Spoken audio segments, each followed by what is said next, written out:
ihahanda ang ating mga sarili upang bigyan ng papuri at pagsamba ang ating Panginoon. Amen! Amen! Batiin nyo naman yung mga katabi nyo ng isang pinagpalang umaga. Yan, isang pinagpalang umaga mga kapatid at sa mga kapatid natin na nanonood sa ating Facebook Live. Good morning, church. Sabi nga sa kanya salita sa Jeremiah 29:13, "You will seek me and find me when you seek me with all your heart." Sa Tagalog po, kapag hinanap ninyo ako, ako'y inyong matatagpuan kung buong puso ninyo akong hahanapin. Ikaw at ikaw lang, O Diyos, ang aming hahanapin pagkat hindi namin kaya kung wala ka sa aming buhay. Amen! Kaya naman ngayong umaga ay handog namin sa inyong harapan ang aming awit at papuri at pasasalamat. Hallelujah! Purihin natin ang ating Panginoon. Amen!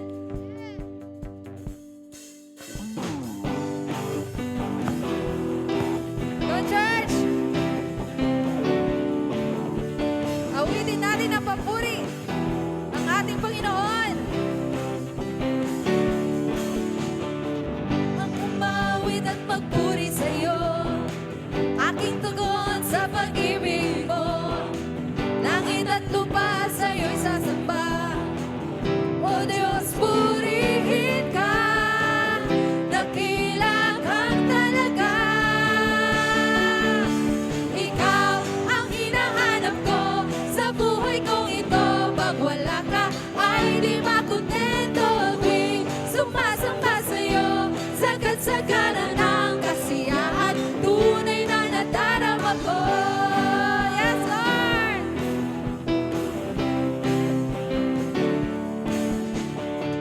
Ang umbawit at magpuri sa iyo, aking tugon sa pag-ibig mo. Langit at lupa sa iyo'y sasamba. O Diyos, purihin ka. Dakila kang talaga. Ikaw ang hinahanap ko sa buhay kong ito. Pag wala ka ay di makontento. Tuwing sumasamba sa iyo, sagad-sagana ng kasiyahan. Tunay na nadarama ko. Hallelujah! The church! Ang banal na tahanan mo, ang hinahanap ng puso ko. Kaligayahang di kayang bilhin, sa'yo ko lang nadama. Ako'y malaya na. Come on, church! Ikaw ang hinahanap ko sa buhay kong ito. Pag wala ka ay di makontento. Tuwing sumasamba sa'yo, sagad-sagana ng kasiyahan. Tunay na ikaw ang hinahanap ko sa buhay kong ito. Pag wala ka ay di makontento. Tuwing sumasamba sa'yo, sagad-sagana ng kasiyahan. Tunay na nadarama ko.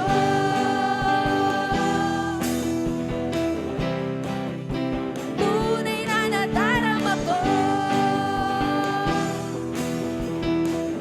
Come on!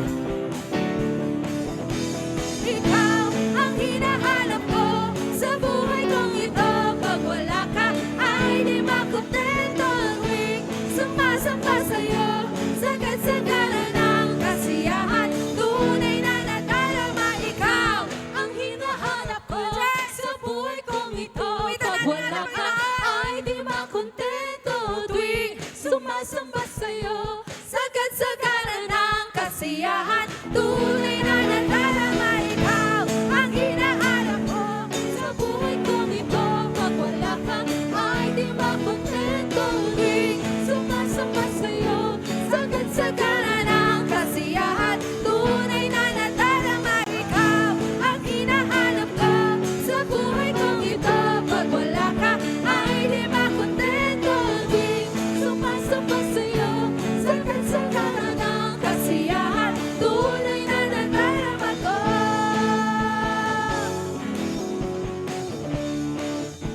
Tunay na nadarama ko. Hallelujah! Yes, Lord. Ikaw lang ang aming hahanapin, Panginoon. Pagkat ibang kasiyahan sa piling mo. Hallelujah. Hallelujah. Come on, church. Let's continue to worship our God. Hallelujah. Sing hallelujah, hallelujah. Yes, Lord. Kasi sa'yo nanggagaling ang lahat, Panginoon. Lahat ng meron kami. Lahat ng pinangahawakan namin. Sa'yo at sa'yo lang lahat ng galing, Panginoon.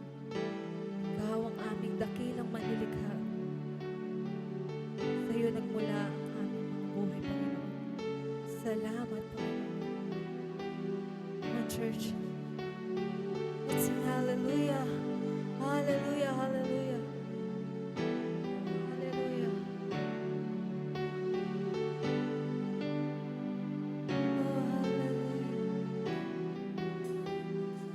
Oh,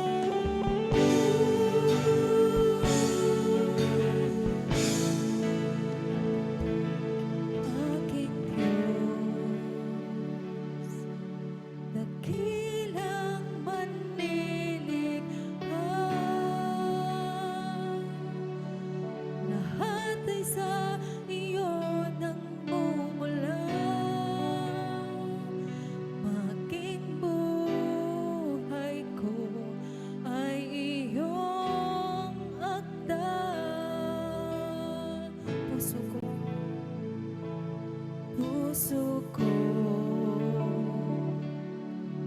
ay puno ng pagpupuri sa labis mong bigay sa akin at sa lahat ng iyong nagawa. O saksi ang langit at lupa sa kabutihan mo. Lahat ng bagay sa iyo matatamo. Kaya't marapat lang ibalik sa iyo ang papuri at pasasalamat. Puso ko ay puno ng pagpupuri sa labis mong bigay sa akin at sa lahat ng iyong nagawa. O saksi ang langit at lupa sa kabutihan mo. Lahat ng bagay sa iyo matatamo. Kaya't marapat lang ibalik sa iyo ang papuri at pasasalamat.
ang papuri at pasasalamat.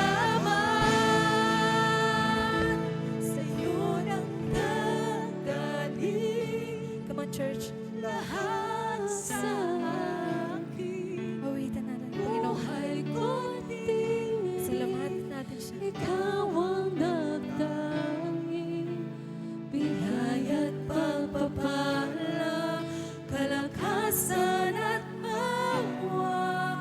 Sa'yo nang gagaling lahat, lahat. Sa'yo nang gagaling lahat sa akin. Yes, Lord. Buhay ko din, ikaw ang nagtanging biyaya at pagpapala, kalakasan at awa. Sa'yo nang gagaling lahat, lahat. Sa'yo nang gagaling lahat sa akin. Buhay ko't tinig, ikaw ang nagtanging biyaya at pagpapala, kalakasan at awa. Sa'yo nang gagaling lahat, lahat sa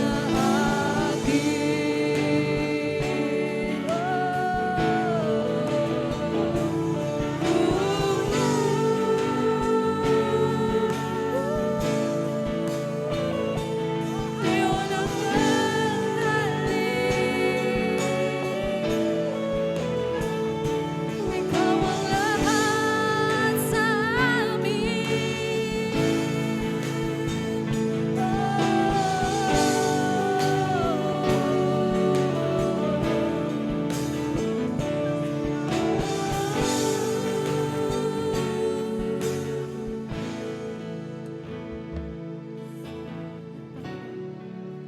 tunay nga sa'yo lahat, Panginoon. Sa'yo lahat nanggagaling. Ikaw ang nagbigay ng buhay sa amin. Sa'yo nagmumula ang lahat, Panginoon. Kaya naman walang hanggang pasasalamat ang aming iaalay sa iyo. Ikaw ang kagalingan namin sa aming mga karamdaman, ang aming dakilang manggagamot. Ikaw ang kalakasan namin sa tuwing kami nanghihina, Panginoon. Sa tuwing kami nakakaranas ng mga pagsubok, ikaw ang nakakaalam ng lahat ng mga pinagdadaanan namin. Ang aming sandalan, sa iyo kami umiiyak sa tuwing kami nalulungkot, Panginoon. Ikaw ang kapayapaan namin sa tuwing kami naguguluhan. Sa mga pagkakataong hindi namin alam ang gagawin, ikaw ang kasagutan namin, Panginoon. Salamat, Panginoon. Walang hanggang pasasalamat ang aming iaalay sa iyo, Panginoon. Kung paano mong iniaalay ang buhay mo sa amin, Panginoon. Ganon din namin iaalay ang aming buhay upang ikay pasalamatan, upang ikay papurihan, Panginoon. Salamat, Panginoon. Salamat. Salamat sa umagang ito, Panginoon. Hindi aksidenteng nandito kaming lahat ngayon, Panginoon. Alam kong tinawag mo kaming lahat upang maging pagpapala rin sa iba, Panginoon. Gamitin mo kami, Panginoon, upang ipalaganap ang iyong mga salita, upang mas marami kaming kaluluwang maakay, Panginoon. Salamat sa buhay po ni Pastor Dante, natatayo sa umagang ito, Panginoon. Salamat sa paggamit mo sa kanya upang maipangaral ang iyong mga salita. Maraming salamat dahil muli na namang makakatanggap ang aming mga kaluluwa ng iyong mga salita, Panginoon. Ito ang aming malakaran sa araw-araw, Panginoon, at aming maisabuhay. Salamat din po sa buhay ng aming mga senior pastor, kay Pastor Noel, Pastora Michelle, pati na rin po kay Nikki na nasa Canada ngayon, Panginoon. Alam ko, Panginoon, na iniligay mo sila doon. May purpose ka kung bakit nandun sila, Panginoon. Alam ko, marami silang mahahawakang buhay, Panginoon. Marami silang maaakay na kaluluwa, Panginoon. Nawa lagi niyo po silang ingatan. Malayo man sila sa amin, Panginoon, ramdam namin ang kanilang pagmamahal sa amin. Bless this Sunday service, Panginoon. Walang ibang mapararangalan at may tataas ngayong umaga, kundi ang iyong banal na pangalan lamang, Panginoon. Ikaw at ikaw lamang ang aming maitataas ngayong umaga, Panginoon. Ang lahat na ito ay aming hinihiling sa pangalan ni Jesus. Amen. Amen. Hallelujah. Thank you, church. Ngayon naman po tinatawagan po namin ang ating napakaganda at napakahinhin na MC, si Sister Joyce Gaviola. Good morning! Welcome naman po natin siya. Napakaganda naman Morning ni Sister. po. Morning po sa ating lahat. Good morning. And welcome po sa ating Sunday morning service. Yan, worship team, thank you po. Yes, pinagpala po ba ang lahat? Amen. Yes, pwede na pong maupo. Yan, good morning po. And good morning po sa ating mga kapatid na nandito sa sanctuary. And pati sa mga kapatid nating nakatutok online. Ayan. So ako nga po pala si Sister Joyce Gaviola. Yan ay kinakabahan. Sorry po, first.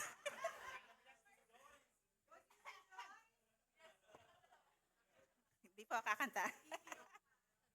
Yan. So, meron po tayo ditong mga new attendees. Yan. Nasaan po si Sister Jean Fernandez and Ashley Jade Javier. Pwede po tumayo? Yan, para maiwan. Welcome po. Welcome po sa aming church, sa CLC. Ayan. So, kung yun lamang po, dumako na po tayo sa ating mga announcements. Ayan.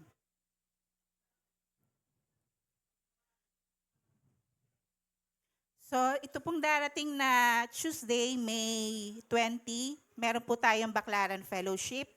5 p.m. po ito at ang ating teacher po ay si Sister Jean Reunisto. Ayan.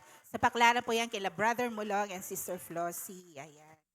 And then next day, Wednesday, magkakaroon po tayo ng midweek service. It's 6 o'clock po yan.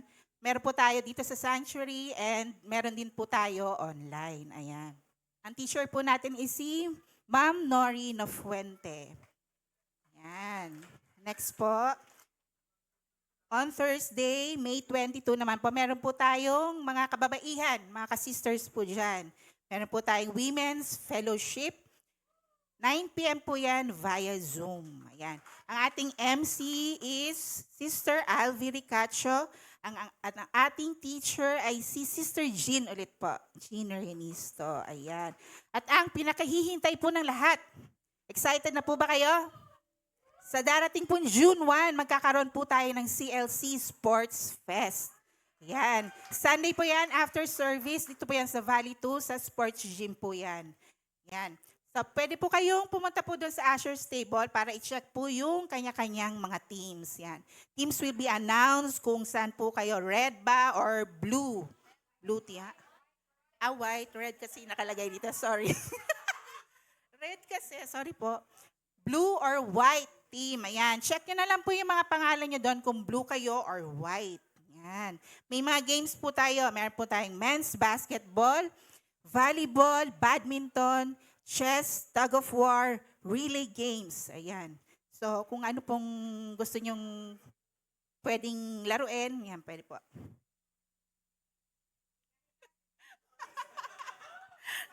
And last po, after service po, meron na po tayong music class lesson. Ayan, at 1 p.m. Except lang po sa keyboard kasi wala po ang ating mentor na si Brother Gian. Nakabakasyon ata. And para po sa mga students and instructors, mag-quick lunch lang po para makapag-start po tayo kaagad. So, yun lamang po ang ating announcement. So, dumako na po tayo sa giving. So, para po sa ating kaloob, ang sabi po sa 2 Corinthians chapter 9, verse 7, you must each decide in your heart how much to give, and don't give reluctantly or in response to pressure. For God loves a person who gives cheerfully. So, sinasabi po na tayo po ay magkaloob, tayo po ay magbigay ng naayon sa ating puso na may kagalakan. Ayan. So, kasi God loves a cheerful giver. Amen po ba? Yes, yun. Yun lamang po. Itaas po natin ang ating kaloob at manalangin po tayo. Yes, hallelujah. Hallelujah. Heavenly Father, maraming maraming salamat po sa lahat ng biyayang natatanggap namin araw-araw. Alam po namin na lahat ng meron kami ay galing sa inyo. Ngayon, tinataas po namin ang aming mga kaloob bilang pasasalamat at pagtitiwala. Hindi po ito sukli sa kabutihan ninyo, kundi isang simbolo ng aming pagmamahal at pananampalataya. Turuan niyo po kaming maging bukas palad, hindi lang sa simbahan, kundi pati sa kapwa naming nangangailangan. Ipaalala niyo po sa amin na sa bawat pagbibigay, kayo ang tunay na pinaglilingkuran namin, Panginoon. Bless these offerings, Father God, and may they be used for your glory and purpose. And all these we ask in your mighty name we pray. Amen and amen. Yes, thank you po. Wag na po natin patagalin. Ang magbabahagi po ng word for this morning. Let's all welcome at palakpakan po natin Pastor Dante Sapitanan. Congratulations po. Talagang ganun lang po sa una. Pero masasanay ko na. Praise God. Nakakatuwa po ng Panginoon na lahat po tayo, slowly but surely, mightily ginagamit po ng Panginoon. Amen. Magandang umaga po sa inyong lahat. Wala po akong nakikitang nakaputi. Kasi bakit po nakaputi? First Sunday po kasi ako, di ba, nagpupunta dito. Ngayon, naiba, third Sunday. Kaya sabi ko kanina, kagabi po nagpa-plancha po ako eh. Sabi ko, puti. Kinuha ko puti. Sabi ko, communion. Hindi pala communion. So nagpalit po ako nagpalit po ako. Praise God. But regardless, ano man po ang panahon at pagkakataon, ang mahalaga po doon ay maibahagi po ang salita ng Panginoon. Amen? Hallelujah. So welcome po sa gawain po ng Panginoon ngayon pong umaga. At nagpapasalamat po tayo muli sa pagkakataon na binibigay po ng ating pong minamahal na pastor, senior pastor, si Pastor Noel Abuda, si Pastor Michelle. Magandang umaga po. At sa lahat po ng mga kapatid po natin na nasa online po ngayon sa ating pong live streaming, magandang umaga po at pinagpala po tayong lahat. At nagpapasalamat po tayo muli, tayo magkakasama ngayong umaga. We are all blessed, amen? Hallelujah. Tayo po pinagpala na. We are not attending church para po tayo pagpalain. Siguro po, ano na po yun, dagdag na pagpapala. Yung tayo po may matanggap na biyaya ng Panginoon. Pero ganun pa man, nandun po na sa kalagayan natin bilang mga mananampalataya, talaga pong pinagpala na ang bawat isa sa atin. So magandang umaga po sa ating lahat. At sa kanila Bishop Willie, patapos na po yun ngayon sa main. Hallelujah. At sa mga kasabay na gawain po ng CLC, ng The Life Giver Church, magandang umaga po sa inyong lahat. So tayo po ay medyo mahaba po kasi yung aking, ito po yung naibahagi ko actually, doon po sa Qatar. Hindi ko pa na ituturo sa main. Dito po, maibabahagi ko po ngayon. And about the grace of God, amen? Wag po tayong magsasawang mag-aral po, lalo na patungkol sa kagandahang loob ng Panginoon. Dahil ito po yung ninanais ng Diyos na yung bang lakaran po natin. Yung pamumuhay na dapat magkaroon po tayo. Yung bang hanggang sa, yung grasya na yung inihinga mo, yung bang pang-araw-araw na buhay mo, you breathe it out, yung bang pinamumuhay, you living out the Word of God, the Gospel of Grace, yun ang nais ng Panginoon sa bawat isa sa atin. So ngayon po umaga, tayo po yung mag-aaral ng salita ng Panginoon at hanguin po natin yung ating pag-aaral. Diretso na po ako, no? Para kung ano man, maano po natin yung oras para po matapos po natin yung mensahe. Kasi kapag hindi po, may series tayo. Hindi naman po. Hindi po ako sanay mag-series. Si Bishop po lagi nagsiseries sa amin. Mahabang ano. Pero pwede naman kapag hindi kami nagpapalitan ni Bishop. So praise God. So ang title po ng ating pong message ngayong umaga is Grace. So grace, alam na po natin yan. And a culture shift. So pagbabago ng kultura. No? At ang nilalakaran po natin ay kultura ng grasya. At hanguin po natin sa aklat po ng Roma, Kabanata 12, talata 1 hanggang 2. So siguro po, basahin po muna natin doon sa The Message Translation. So ito po yung sinasabi. So here's what I want you to do. God helping you. Medyo maliit lang po yung aking ano. So take your everyday, ordinary life, your sleeping, eating, going to work, and walking around life, and place it before God as an offering. Embracing what God does for you is the best thing you can do for Him. So, madaling maunawaan. And sa verse 2, sabi po, don't become so well adjusted to your culture that you fit into it without even thinking. Instead, fix your attention on God. You will be changed from the inside out, readily recognize what He wants from you, and quickly respond to it. Unlike the culture around you, always dragging you down to each level of immaturity, God brings the best out of you, develops well-formed maturity in you. So purihin po ang Panginoon sa pagkabasa ng Kanyang salita. Ito po ang sinasabi sa ang salita ng Diyos.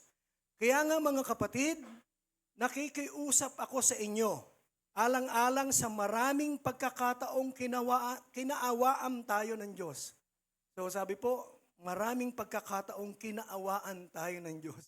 Marami na po talaga. At bawat araw, kinakaawaan, kinahabagan, at ginagrasyahan tayo ng Panginoon. Sabi po, ibigay ninyo sa Kanya ang inyong mga sarili bilang mga handog na buhay, banal at kalugod-lugod sa Kanya. Ito ang tunay na pagsamba sa Kanya. Sabi po sa pangalawa, sa verse 2 po, huwag ninyong tularan ang mga pag-uugali ng mga tao sa mundong ito. Huwag ninyong baguhin kayo, hayaan ninyong baguhin kayo ng Diyos sa mamamagitan ng pagbabago ng inyong mga isip, so renewal of mind po yun, para sa malaman ninyo ang kalooban ng Diyos, kung ano ang mabuti, ganap, at kalugod-lugod sa Kanyang paningin. So purihin ng Panginoon sa pagkabasa ng Kanyang salita. So ngayon pong umaga, we will explore a radical truth o yung mga katotohanan na minsan hindi po mahirap tanggapin, parang hindi ka paniwala, katulad po ng mensahe ng grasya ng Panginoon, that is too good to be true gospel message na kung saan parang wala ka nang gagawin, mananampalataya ka lang, dadalo yung biyaya ng Panginoon. Yun po yung katotohanan. Parang mahirap tanggapin, gusto kasi natin, tinuruan tayo ng reliyon na, di ba, pati sa mga kasabihan natin, sabi po, nasa tao ang, nasa Diyos ang awa, nasa tao ang gawa. So, kailangan, kakaawaan ka ng Diyos kapag gagawa ka, kapag talagang magsusumikap ka. No, kapag talagang ikaw yung didiskarte, ika nga sa buhay mo para magtagumpay. Pero hiwalay doon, hindi ka hindi para bang sinasabi, hindi ka kaawaan ng Diyos. Kapag hindi mo ginawa yung part na yun, na ikaw ay magtrabaho, na ikaw ay magpakapagal, para po abutin yung lahat ng mga gusto mong maabot o matanggap na mga pagpapala. Samantalang, kabaliktaran po sa mensahe po ng grasya. So, sabi po, we will explore radical truth living within a culture of grace. Not just receiving grace. Actually, lahat tayo tumanggap na ng grasya ng Panginoon. Amen? Lahat tayo tumatanggap at patuloy na tatanggap ng biyaya ng Diyos sa bawat araw. Sabi po, not just receiving grace, but actively cultivating it. Kaya nga po itong ginagawa natin, we cultivate the grace of God. Binubungkal pa natin. No? So nag-aaral pa tayo. And hanggang sa dumating yung breathing it and becoming it. Yung bang yun na yung hinihinga mo, yun na yung mensaheng alam mo na ipinamumuhay mo. So, yun po yung ninanais ng Panginoon. Sa bawat araw ng buhay po natin, ito na yung ipamuhay natin, yung kultura po ng grasya. This is not a passive acceptance, it is a revolutionary transformation of our lives. A complete shift in perspective, yung pagbabago ng ating kaisipan at pananaw sa buhay. No, patungkol yung bang mamumuhay tayo ayon sa grasya ng Panginoon, kung ano sinasabi ng salita ng Diyos. So, it speaks not of rules and regulation, Hindi po 10 utos o kung anumang maraming mga utos na alam natin na dapat natin gawin para tayo mapagpala. But a living, breathing relationship with God, a relationship that overflows into the life of radical generosity and selfless love. So yun po yung ninanais po ng Panginoon. And as Christians or believers of Christ, we can choose to live in two culture. Di ba bawat araw ng buhay natin, nagdidesisyon po tayo. No? Gumawa ng tama o gumawa ng mali. Pagising mo pa lamang sa umaga, ikaw na magdidesisyon kung ano yung pagising mo, ano ba una mong gagawin. Di ba? So ang buhay po ng bawat isa sa atin ay nabubuo doon sa paggawa ng desisyon. At kung ano magiging tayo bilang mga mananampalataya o magiging anong klaseng individual tayo sa hinaharap, ay bunga po yan ng pagdedesisyon na gagawin natin ngayon.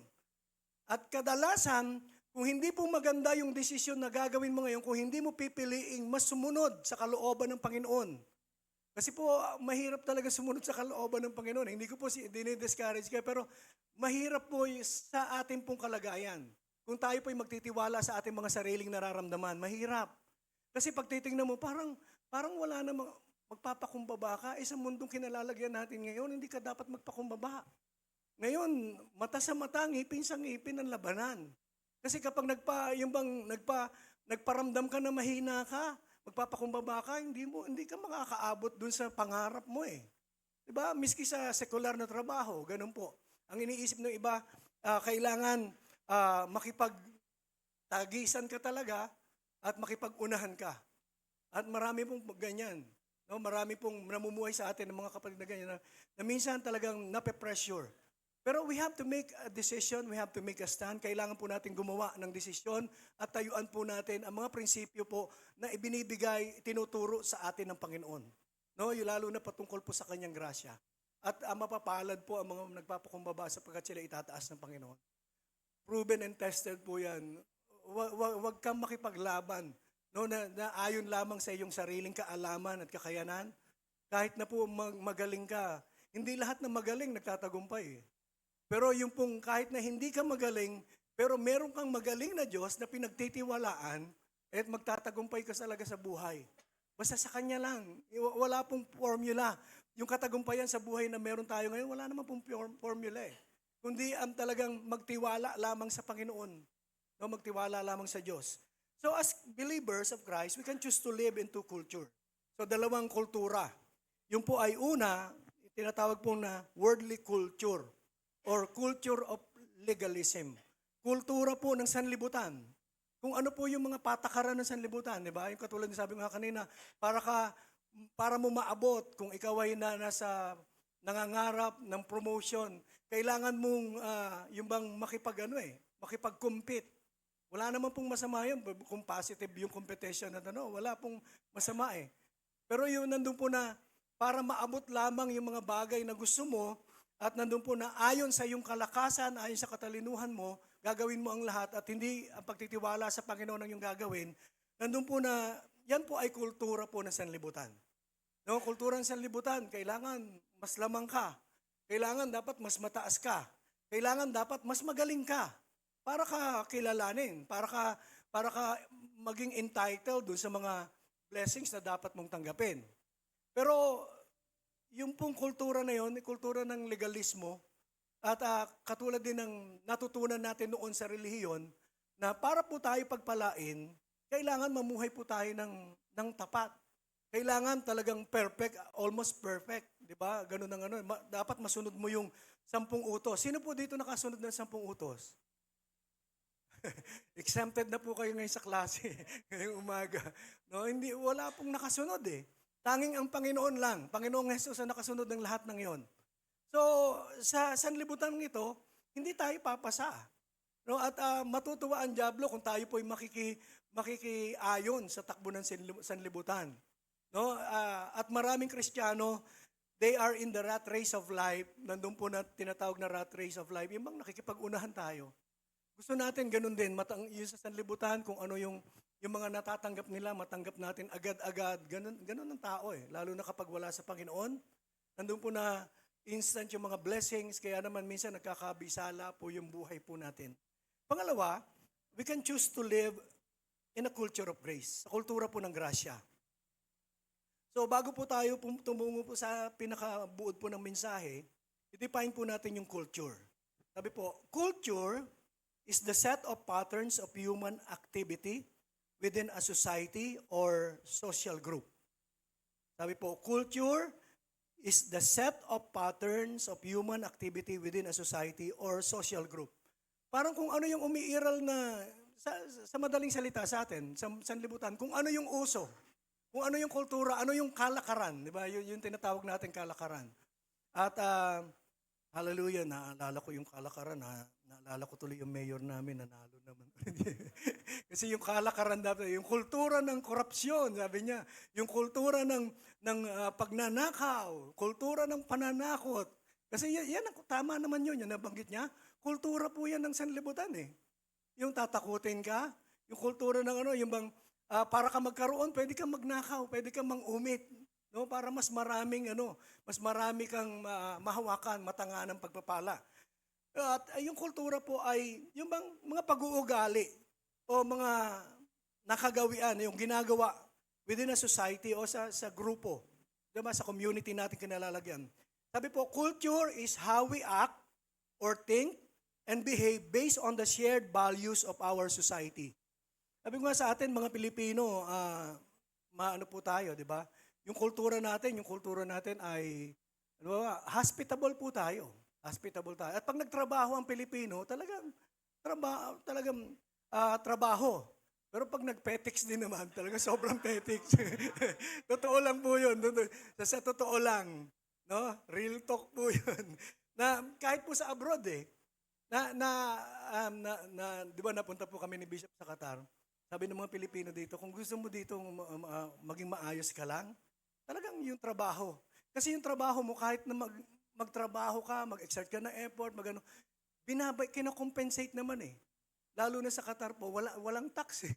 Walang tax. Ang laki na sweldo. Tapos may mga pabahay ang Pilipino, lalo na mga expats.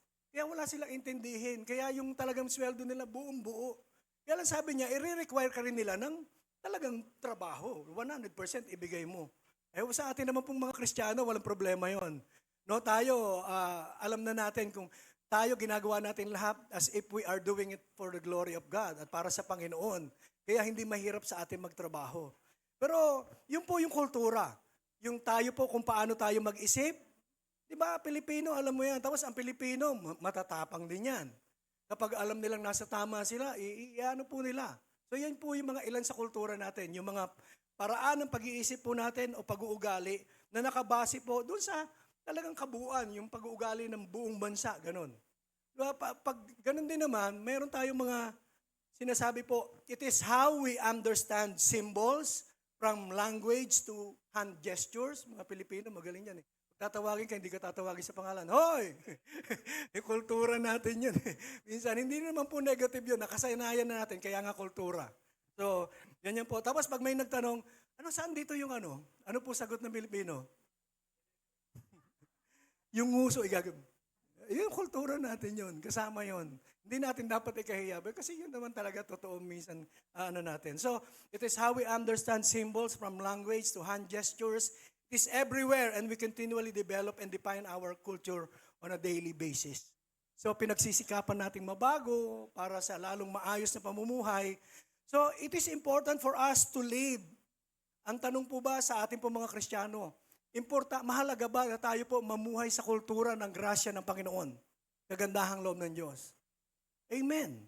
So hindi po tayo pinipilit ng Panginoon na ipamuhay ito, pero kung ikaw na nakadama ng pag-ibig ng Diyos, binago ng Panginoon, at nakita mo yung kaibahan ng dating ikaw ay nasa kultura pa ng kadiliman, at ikaw ay dinala sa kultura ng kaliwanagan, alam mo na, yung bang ma-appreciate mo yung ginagawa ng Panginoon sa buhay mo. At hindi ka mag-iisip na, teka, dapat mamuhay ako sa ganito. No. Sa grasya ka na ng Panginoon mamuhay. So, ang Biblia po ay naglalaman na marami pong mga accounts ng Panginoon, yung mga kwento po niya at mga pangyayari na minomodel po niya. Na ninanais, sinasabi niya sa atin, ito yung inyong gawin. Ito ang inyong ipamuhay. So, yung grace culture. The Bible contains numerous accounts of Jesus modeling a grace culture in His interaction with people.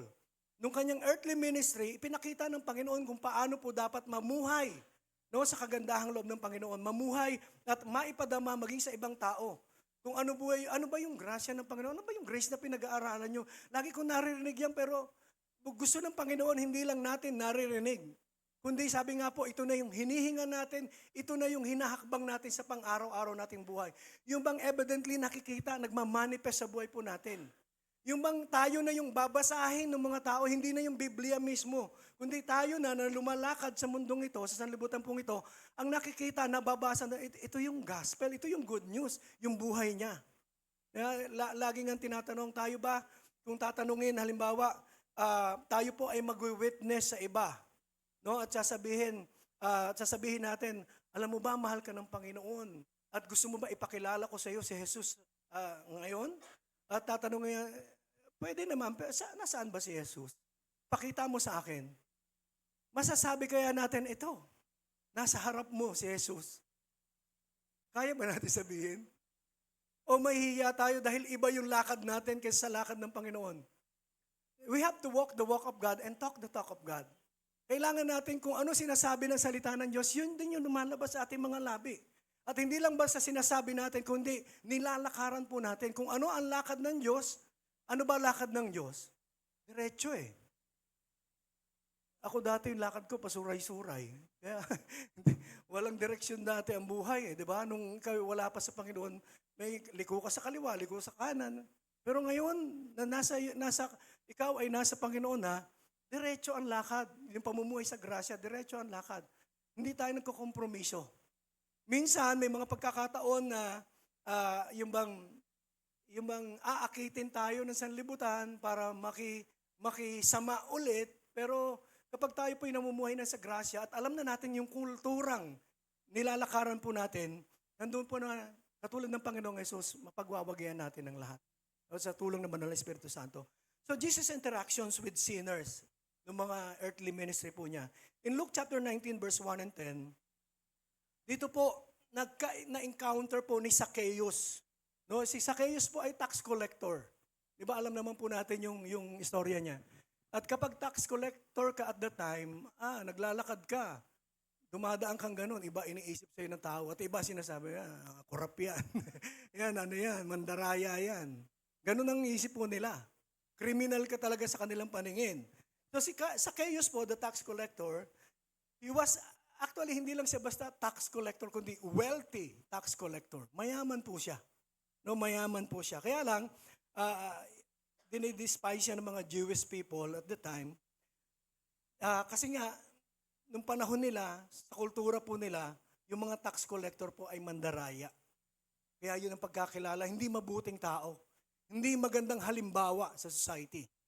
Yet Jesus, ano po ginawa ng Panginoon? Jesus sought him out, ate with him, and forgave his sins. Sa Luke 19 verse 1 hanggang 10. Di ba nung nakita siya, natagpuan siya ng Panginoon, nasa taas siya ng puno, di ba? Zacchaeus, bumaba ka dyan, halika. Punta ako sa bahay niyo. Ano ba ulam niyo doon? Fellowship muna tayo, pwede ba? Pero siguro habang niyayaya ng Panginoon si Zacchaeus at patungo sila sa tahanan ni Zacchaeus, maaaring ang pag-iisip, siguro parees lang sila ni Jesus. Kasi si Jesus, masama yun makasalanan, tapos pupuntahan pa niya. Dapat hindi niya bibigyan ng halaga, ng pagkakataon na di ba, mapagpadamahan pa niya ng kabutihan. Pero ano po ginawa ng Panginoon? Di ba pinatawad siya sa kanyang kasalanan? Pinatawad siya sa kanyang kasalanan.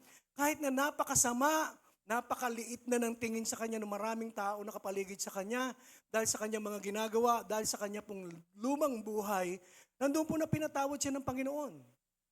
So ano po yung tawag po doon sa act na yun, yung aksyon o yung kilos ng Panginoon, yung kulturang ipinakita niya. This is an act of grace toward a sinner. Diba? Yung bang grasya, hindi karapat dapat si Zacchaeus dahil talagang marami siyang pinagkautangan, kumbaga. Marami siyang inabuso. Marami siyang kasalanan. So, ang ginawa ng Panginoon, pinatawad. So, it shows that Jesus' love extend beyond societal norms. At that time, yung kultura, kapag ganyan makasalanan, huwag mong tatanggapin. Pag ganyang makasalanan, ay condemn mo. Pag ganyang makasalanan, hindi nga dapat sinasamahan. Pero ang Panginoon kabaliktaran, ano pinakita po niya? Grasya. Sana ganun din po tayo. Panalangin po yun ang kalooban ng Diyos about sa atin. Na hindi po na dapat tayo tingin natin sa sarili natin na tayo mas matuwid kaysa sa kapwa po natin. Kahit na po yung pinakamasamang tao na kilala po natin, hindi po natin dapat husgahan eh. Ang marapat po natin gawin, lalong pagpadamahan sila ng grasya. At kapag yun po yung pinadama mo, ibig sabihin, natututo na tayo unti-unti, nandun na tayo, namumuhay na tayo sa kultura ng grasya. Pero kung meron pa rin galit at meron pa rin kailangan pa tayong turuan ng Panginoon. No, kailangan pa tayong turuan ng Panginoon. Pero si Jesus Christ, His love extended beyond societal norms and religious expectations. At that time, talagang hindi tanggap yung mga katulad ni Zaccheo, pero siya'y tinanggap ng Panginoon. Di ba yan din ang ginawa sa bawat isa sa atin? Hallelujah. Hindi tayo karapat-dapat. Meron tayong ibang kakaiba, iba tayo ng pamumuhay dati, iba tayo ng pinanggalingan. Pero kahit nasa kung ano mang pinanggalingan mo, ano mang pag-uugali mo dati, tinanggap pa rin tayo ng Panginoon. This is an act of grace. Living in a culture of grace. No, yun po yung pinakita ng Panginoon. Another one example is the woman caught in adultery. Sa John chapter 8 verse 1 hanggang 11, di pa nandun po yung istorya nun. When religious leaders brought a woman caught in adultery before Jesus, they expected him to condemn her according to the law of Moses. Di ba ano po yung parusa noon sa babae pong nangangalo niya o nagkasala? Di ba? Adultery. Di ba dadalhin ka sa plaza at di ba babatuhin hanggang sa mamatay? So yun po yung kultura. Naganap po ba sa kanya yon? Sabi po, Jesus showed her compassion, forgave her sin, and told her to go and sin no more. Parang kung tayo na namumuhay pa sa kultura na yon at that time, hindi, ang batas natin, ayon sa batas ni Moses, yung mga ganyang klase ng babae o ng tao, nagkukomit na adultery, dapat patayin. No, siguro yun ang sinisigaw ng mga tao. Pero di ba ang Panginoon, pinatawad siya, go and sin no more.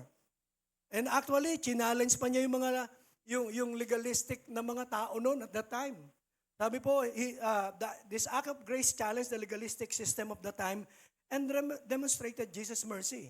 Sabi, sino ba rito hindi nagkasala? Sige, batuhin nyo na. Pero di ba walang nakagawa? So, pinakita ng Panginoon pa rin, go and sin no more. Humayo ka at huwag ka nang magkasala. So, yun lang ang sinabi ng Panginoon. Hindi siya kinondem, hindi siya sinumbatan doon sa mga pinagagawa niya. Ang tao, marupok, kay daling lumimot sa Diyos. Kanta pala yun. Hindi, kanta yun. So, praise God. Diba ganyan ang tao? Pag merong nagkasala, tayo, nakaturo agad tayo, no? Tapos ikukondem na, yan talaga, dapat yan, dapat yan i-DA. O dapat yan, wag nang paatinin dito sa church. Nakakahiya, madadamay tayo. No, alam niyo po ang kailangan po ngayon ng mga tao sa sanlibutan, pag-ibig ng Diyos. Grasya ng Panginoon. Sa amin po, marami pong mga drug addict, marami pong mga relationship na parang sa tingin ng iba, pag uuhusgahan mo sa paningin mo lang, hindi tama. Pero pag pumasok sa church, tinatanggap po eh. Kahit po walang tsinelas, dapat tanggapin. Kahit gula-gulanit po yung damit. Diba? Yun naman ang pagpapadama ng grasya eh. No, yun ang itinuturo sa atin ng Panginoon. So, regardless dun sa legalistic system ng panahon na yun, hindi yun ang tinignan ng Panginoon eh. Kasi kung sinunod niya yun, wala. Hahatulan talaga yung babae. Pero nandun po na pinadama po niya yung kultura ng grasya. Na ginanais ng Panginoon, yun din ang ipadama natin sa maraming tao. No, na pumapasok sa church o kahit po sa mga community kinalalagyan natin. So yung pong parable of the prodigal son, di ba? Alam din po natin yung mga pangyayari pong ito ay mga familiar na po sa atin. Yung prodigal son, this parable illustrates God's unconditional love and forgiveness. The father welcomed his lost son back with open arms despite his son's wrongdoings. Pero talagang hindi maalis yun. sa magulang, yung puso ng isang ama, kahit na ano pong pagkakamali. Ako po maraming, hindi po, I'm not boasting about myself, yung buhay ko na ina ng Panginoon. Ang gusto ko lang ipagmalaki yung paano ko tinuruan ng Panginoon, binago unti-unti from glory to glory. Kasi noon po, mabait lang po ako, tahimik lang po ako tingnan. Kaya nga sinasabi sa akin dati ng mga kainuman ko yan, si Dante, Santo Santito, pero pag nalasing na yan, demonyito na yan. Kasi ako po yung pinakabata kasi mga tatay, yung mga kainuman ko talaga, totoo po. At sila po ang nagturo sa akin ng lahat, mga tatay. Mga tatay. Hindi ko po sila sinisisi, pero kasi noon po, iba-iba yung mga ano ko. Sabi, kasama pa ako ng faith healer doon sa amin dati. Ako yung sekretaryo, tagagawa ng orasyon, tagabigay ng mga anting-anting doon sa pangontra. Ito, bili ka muna ng gin. Habang ginagamot niya yung ako tumatagay na ako. Pinapaikot ko na yung tagay siya. Ginaalala ko, natatawa na lang po ako, pero hindi na dapat balikan. Gusto ko lang po i-emphasize po doon na marami po tayong marami tayong yung dating buhay natin kung paano tayo binago ng Panginoon. Tapos, pero nag-aaral po ako, lahat ng, ang nagpapaaral po kasi sa akin, ang auntie ko. Nag-aalaga po siya ng mayordoma po siya ng isang mayaman po na Chinese doon sa Pasig noon. Mula pagkabata ay siya na nag-alaga hanggang sa lumaki na lahat at nagkapamilya. So siya talaga kinikilalang nanay. Kaya doon siya nagtatrabaho. Pero doon sa bakuran nila, nag-alaga ang auntie ko ng mga baboy. Para yung pang-tuition ko lang yun. Ganon ka bait yung auntie ko, pinag-aaral ako. Noon at the time, mura pa po yung tuition, mga 25,000 o 30. Parang ganon po. Ang kurso ko po ay nautical science o marine transportation na po ngayon eh. Yung bang kapag graduate ka at nagpatuloy ka, pwede ka maging kapitan. Kapitan ng barko. Pero sabi ko nga, hindi ko alam kung anong kapitan ako nung mga panahon na yun. So nandun po na, pinag-aano ako ng auntie ko ng pang-tuition ko talaga, pinaghihirapan. At ang magulang ko, talagang kahit sa abot ng kanilang makakaya, kasi minsan pag nakainom po ako noon, inaanohan ko yung mga magulang ko lalo na tatay ko. Ikaw kasi, hindi ka nag-abroad. Kung nag-abroad ka, maganda sana buhay natin. Ginaganon ko tatay ko noon. Sabi ko, maganda sana buhay na. Kita mo yung kapitbahay natin. Diba? Ang gaganda na ng buhay. Yung mga anak nila, ang gaganda na sapatos. Kasi yun ang gusto ko. Dapat sana kung nasa abroad tatay ko, padadalan ako ng mga luho. Pero hindi nga po ganun nangyari. Kaya, nandun po na, sa kakayanan kanilang kakayanan, nandun po na binibigyan naman din ako, pamasahe o kung ano yun. Pero lahat po yun, pag binigyan ako ng 40,000, ang minsan ini-enroll, ang binabayad ko lang doon, di ba, down payment, 10,000 lang eh.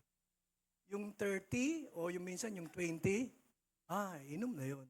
Hindi naman po ako sobra sa yung sabu, kasi simula lang nun eh. Natikman ko lang yan dahil doon sa anak ng kernel na kabarkada ko din po. Pero hindi ako ganun kasi sabi ko, mukha naman akong nito, hinahabol ko yung usok para akong, di ba, eng-eng. Tawag nila na hinahabol mo yung usok, nasisinghutin mo. Tapos yung tama, para namang, sabi ko parang wala naman tama. Kasi malinaw na kaya pala, ginagamit ng iba, malinaw na malinaw ang ano mo eh. Yung kasama ko po ay taga San Beda, ano po yon? San Beda. At saka yung isa, taga Perpetual. So, mga Inglesero. Pero mo sumasabay ako ng English. Sabi ko talagang, kakaiba nga ang tama nito. Malinaw na malinaw yung isip mo.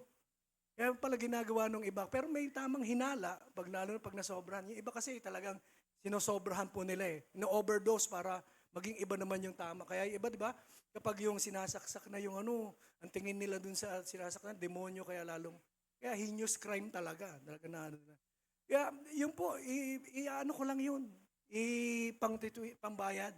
Ang mababayad ko lang, 10,000. So, ang laki pa ng balance. Ngayon, hihingi ako, meron po kaming NAV trip, navigational trip. Yung pala, trip ko lang.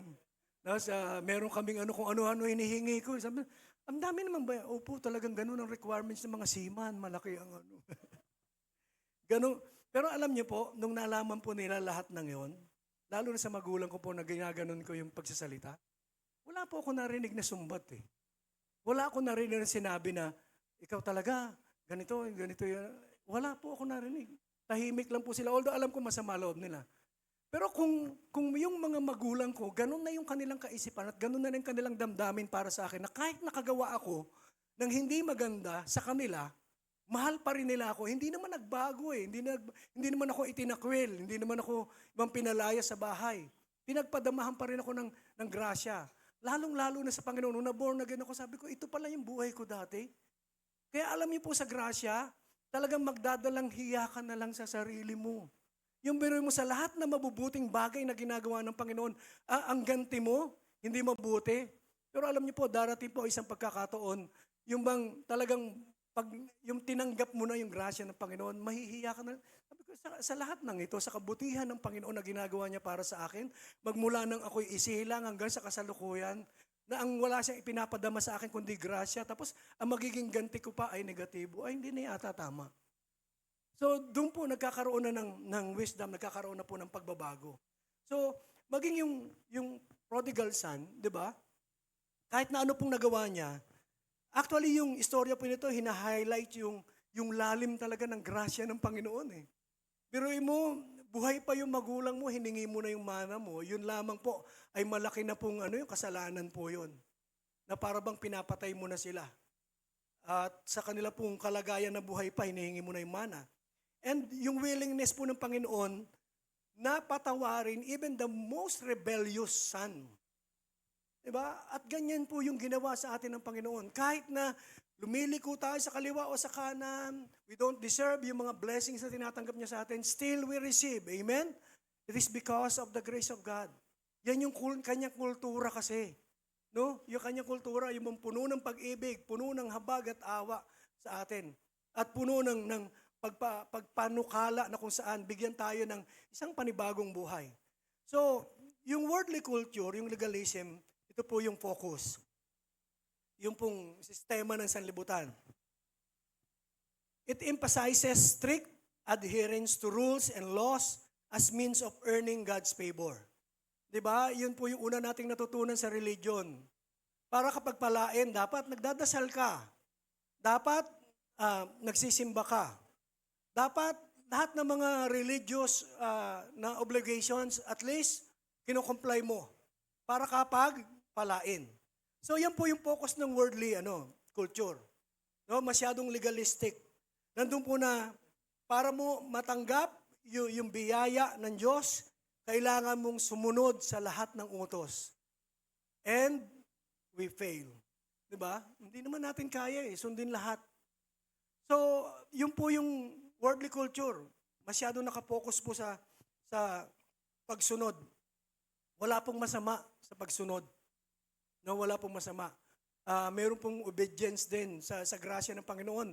Mas higit pa nga na mas maayos. Pero dahil po sa grasya ng Panginoon, sumusunod tayo, hindi dahil sa takot tayo na hindi natin tanggapin ang biyaya. Yung bang, mostly kapag natatakot ka, yung bang reverential fear of the Lord. Ibig sabihin, ayaw mo lang talagang malayo sa Kanya, sa yung relasyon sa Kanya. Kaya yung may tinatawag na fear of the Lord. Pero yung iba yung takot na, teka, paparusahan ako, kaya dapat sundin ko to. Dapat gawin ko to. Yung 10 utos, dapat ganito. Pero alam niyo po, ang kalooban ng Panginoon ay mamuhay tayo sa kultura ng grasya. Na hindi po ito yung focus. Yung rules, sabi po,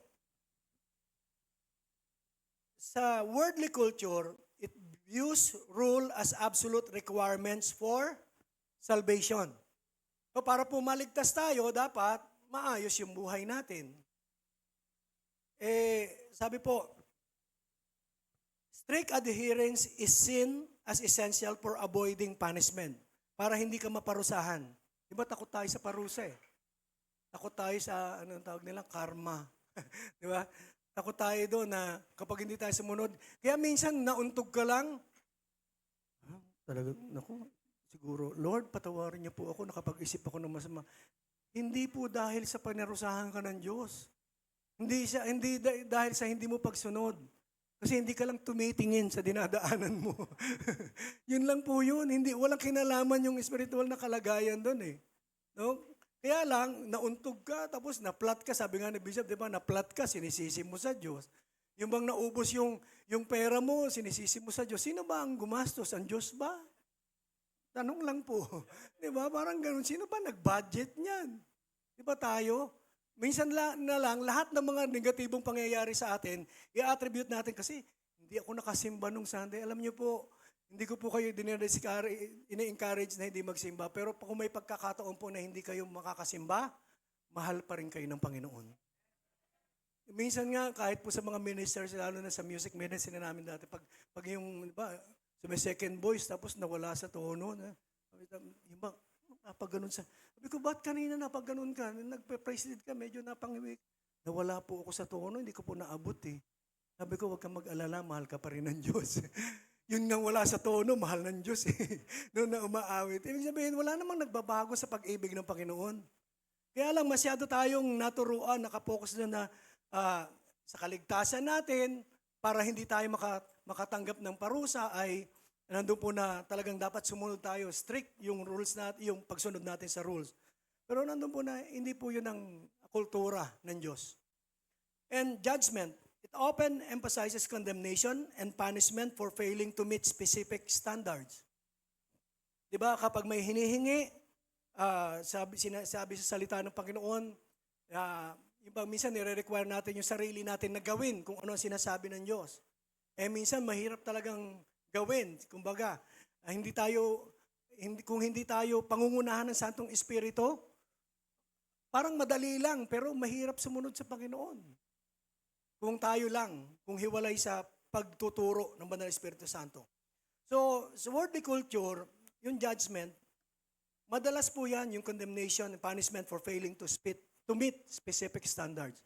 Parang sa ano natin, kalakaran naman yan, kahit naman sa trabaho, di ba may mga rules and regulations, para sa kaayusan lang naman po yun eh. At kapag meron ka, halimbawa sa trabaho, may mga performance, hindi mo naabot, talagang, yun, given po yun. Pero pag pinag-uusapan po ang pamumuhay natin bilang mga Kristiyano sa grasya ng Panginoon, wala pong punishment na ibinibigay sa atin ng Diyos eh. Meron po nangyayari sa atin, ang tawag po doon, consequence. Kabayaran nung desisyon na ginawa mo. Pero hindi yung punishment yun, hindi parusa ng Diyos yun. Mali yung ginawa mo, paparusahan ka niya. Hindi po. Ikaw ang parang nagpaparusa sa sarili mo dahil sa maling mga desisyon na ginawa mo. Pero sa Diyos, hindi. Pero kung bago ka gumawa ng desisyon, humingi ka sa Kanya ng gabay, humingi ka sa Kanya ng payo, sa pamamagitan ng Kanyang salita, kakausapin tayo ng Panginoon. Kaya lang, madalas, hindi ginagawa po ng tao. Hindi ginagawa ng individual, lalo na kahit ng mga Kristiyano. Basta na lang tayo hakbang, gagawa ng mga bagay na hindi natin kinukonsulta sa Kanya. Kaya nagkakaroon po, ang tawag po dun sa mga nangyayari sa atin, consequence. Pero hindi po parusa iyon ng Diyos sa bawat isa.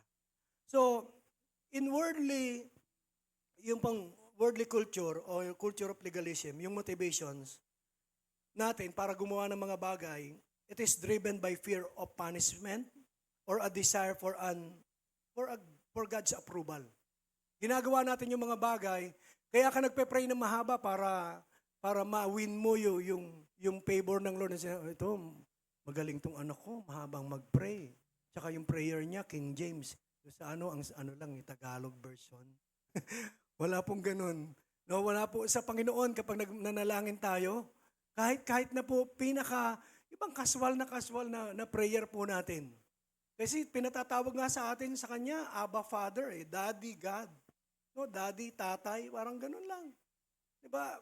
Sabi ko nga sa inyo, ang anak ko, hindi ako kailangan tawagin sabihin ng, ama ko, pwede bang pagkaalooban mo ko ng 20 piso at ipambibili ko na, hindi po ganun mag-ano sa akin ang anak ko eh. Ang anak ko, kakalabitin lang ako. Ganun lang yun. Alam ko na yun. Kapag alas 3 o alam mo na hihingi ng merienda, o kaya, hihintay mo lang ano yun? Penging ano. Wala ka naman magagawa. Bibigay bilang tatay. So, ganun din sa Panginoon. Wala namang pinagkaiba. Diyos siya, dapat natin igalang. Pero sa ating relasyon sa Kanya, tayo po yung mga anak. At kung ano po yung ginagawa ng mga anak in the natural, yun lang po eh. Kahit po sa prayer, hindi mo kailangan yung mag-pray ng malalim na panalangin at hindi mo kailangang umiyak at lumuha ng, diba? Noong po sa intercession, ganun eh. wala pong masama sa pag-iyak sa panalangin. Minsan nga lang, pag iba, minsan na-overwhelm at naano po na ng emosyon, talagang yung bang umiiyak. Noon po kami, kaya ko po kayang sabihin yan. Sa Life Giver po kasi dati, may mga area, may mga youth po dyan. So kami po, Monday, yung mga youth po ng area 2 sa amin, magpe-pray po kami alas 5 ng hapon hanggang alas 9 ng gabi. Tapos Wednesday po, mayroon pong fellowship. At bago po mag-fellowship, meron din pong intercession yan. Magpe-pray pa rin po yan. Tapos Friday po, may overnight prayer meeting, general, ang The Life Giver Church. Tapos pag Saturday, meron kaming prayer and fasting ng music. Para pagtayo namin ng Sunday, anointed kami. Yun ang pagkakaalam namin eh. Na kapag, totoo naman, medyo may disiplina, pero yung anointing, nandun na, anointed na tayo eh. Napapansin ko lang, pag nag-fasting kami ng Saturday, hanggang tanghali ng alas 12 ng Sunday, pag nagpapakanta ako, wala na akong lakas. Kasi di ba, joyful. Parang, tapos kapag kailangan 20 chorus ka bago ka makapasok doon sa presensya ng Panginoon. Ngawit na yung drummer, yung lahat ng instrumentalist, hindi pa bumababa ang presensya ng Diyos. Ang kinakanta mo, Come Holy Spirit. Samantalang nandun na. Kasi po masyadong legalistic noon. Pero hindi po natin sinasabing hindi na dapat mag-prayer and mag-fasting. Nagpe-prayer and fasting pa rin po kami. Pero hindi na po ang motivation po natin ay hindi na dahil para i-bless ka ng Panginoon. We are already blessed. Siguro para sa iyo na lang yun. Minsan, maganda sa kalusugan po talaga yung nagpa-fasting. No? Yung hindi ka kakain, tapos tubig lang na. Kasi nalilinis yung yung mga toxins na lumalabas na. Okay lang po yun. Discipline din, na kapag sinabi mo mag-fast ka at mag-read ka lang ng Bible, mag-meditate ka, okay lang din po yun. Wala pong masama. Pero kung yun po ang magiging basihan para tumanggap ka ng biyaya, hindi na po yan ang kultura ng grasya. Hindi na po yan ang tinuturo ng Panginoon. So, nandun po na, lagi po yung motivation sa atin, laging pag-ibig. Dapat, yung pong, sa atin ay para po sundin ang kalooban ng Panginoon. So, yung outcome po,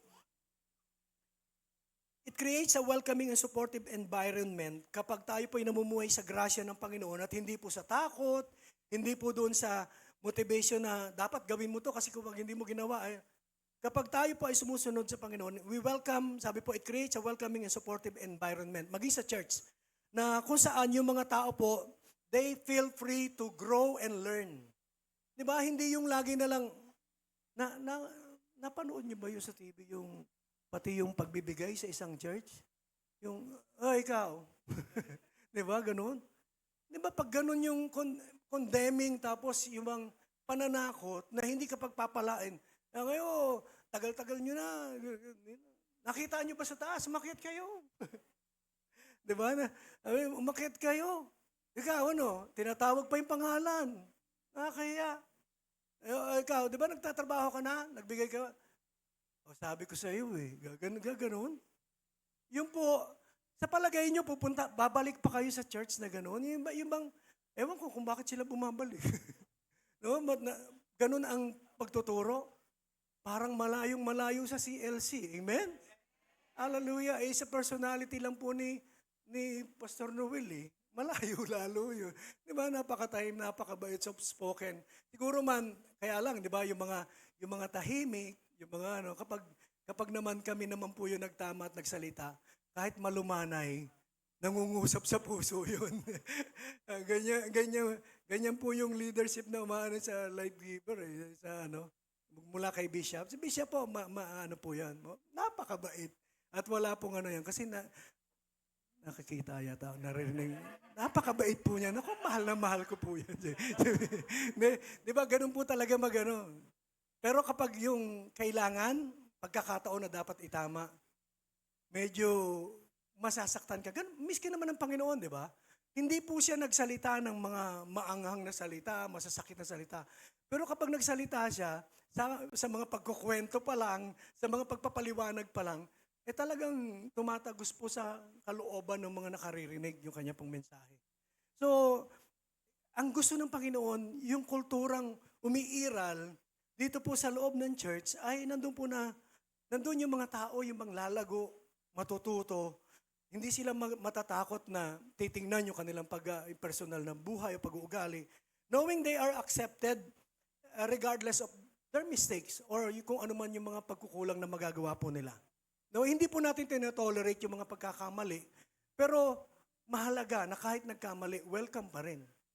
No, kasi alam niyo po, malaking bagay po yan eh. Sinasabi nga, kahit nga katulad po ninyo, pag may bagong dating dito, kinakamayan ka agad natin, ini-introduce natin. No, hindi lahat ganun eh. At kaya maganda yun na maramdaman nila na welcome po sila. Tapos kapag kasama na natin sa church, yung bang tapik lang sa balikat, pagkamay lang natin, yung bang pagkamusta lang, kamusta ka na, brother, sister, kamusta yan? Yun lang po. Minsan, alam ko may mga pagkakataon na may maluluha, may maiiyak. Dahil at that time, meron palang pinagdadaanan na ikaw lang yung nakapagkumusta sa kanya. Kasi walang ibang nangungumusta. Pero ikaw, tumapik ka lang sa balikat, parang na-comfort na kaagad siya na, biruin mo yung topic niya, nagbibigay ng comfort dahil kinumusta ako, wala pang kumukumusta sa akin. Dito lang pala sa church. No? So ganun po dapat ang environment at ganun po yung kultura na pinamumuhay po natin. So building a grace culture requires conscious effort. Dapat alam po natin, dapat sinasadya po natin na talagang ipamuhay yung bawat salita na naririnig po natin. Mahalaga po yun. Hindi po natin siguro lahat agad-agad na may pamumuhay ang salita ng Diyos. Pero kung meron kang laging naririnig, tapos ipinamumuhay mo, sapat po yun. Magandang hakbang po yun. No? Patungo dun sa pagkakataon na talagang tayo po ilalago. So it requires us to examine our own hearts, to confront our own biases and judgment, and to strive for empathy and understanding. Kaya walang sino man ang nabubuhay para sa sarili lamang, kundi katulad ng Panginoong Jesucristo, ipinadarama niya. Hindi siya nagturo ng grace. Sabi nga, lagi natin narinig, di ba? Even kay Bishop. Wala po kayong specific na verses sa Bible na itinuro siya na about the grace of God. Walang nakalagay dito na sa Bible na grace is unmerited favor. Pero alam niyo po, ipinamuhay ng Panginoon. Sa mga nabanggit natin kanina mga tao, example sa Bible, pinamuhay ng Panginoon, ipinadama ng Diyos yung kanila pong grasya. And it means actively listening to others, seeking to understand their perspective, and responding with kindness and respect even when we disagree. Sa church, pare-parehas ba tayo ng kaisipan? Level ng maturity? Hindi po eh. At pare-parehas ba tayo ng educational attainment? Hindi din po. Kaya parang titingnan natin, walang puwang na magkaroon tayo ng pagkakaisa dahil magkakaiba kami ng kultura, magkakaiba kami ng pinanggalingan. Pero alam niyo po, sa iisang Diyos na meron tayo, sa isang Espiritu na nahan sa atin, yung itugon po natin sa ating pong kapwa lagi ay yung kabutihan, respeto, kahit na po hindi natin sila kaparehas. Minsan, kahit po sa leadership, maganda yung leadership na medyo merong hindi lahat umaayon sa'yo. Yung merong magbibigay na idea, may parang, hindi man oposisyon na negatibo ang dating, kundi yung bang, teka, pastor, parang hindi, open po ako sa ganun eh. Si Bishop Willie po open sa ganun. Alam ko si Pastor Noel din, na open sa ganun. Kahit may mga gusto na yung Panginoon, meron nang inilalagay sa isip mo, pero hahanapin mo pa rin yung bang ideas ng iba, yung pwede nila i-contribute para mas lalo pang maganda. At nangyayari, mas lalong nagiging prosperous, mas lalong nagiging fruitful yung church. Kapag ganun po, even lalo na sa leadership.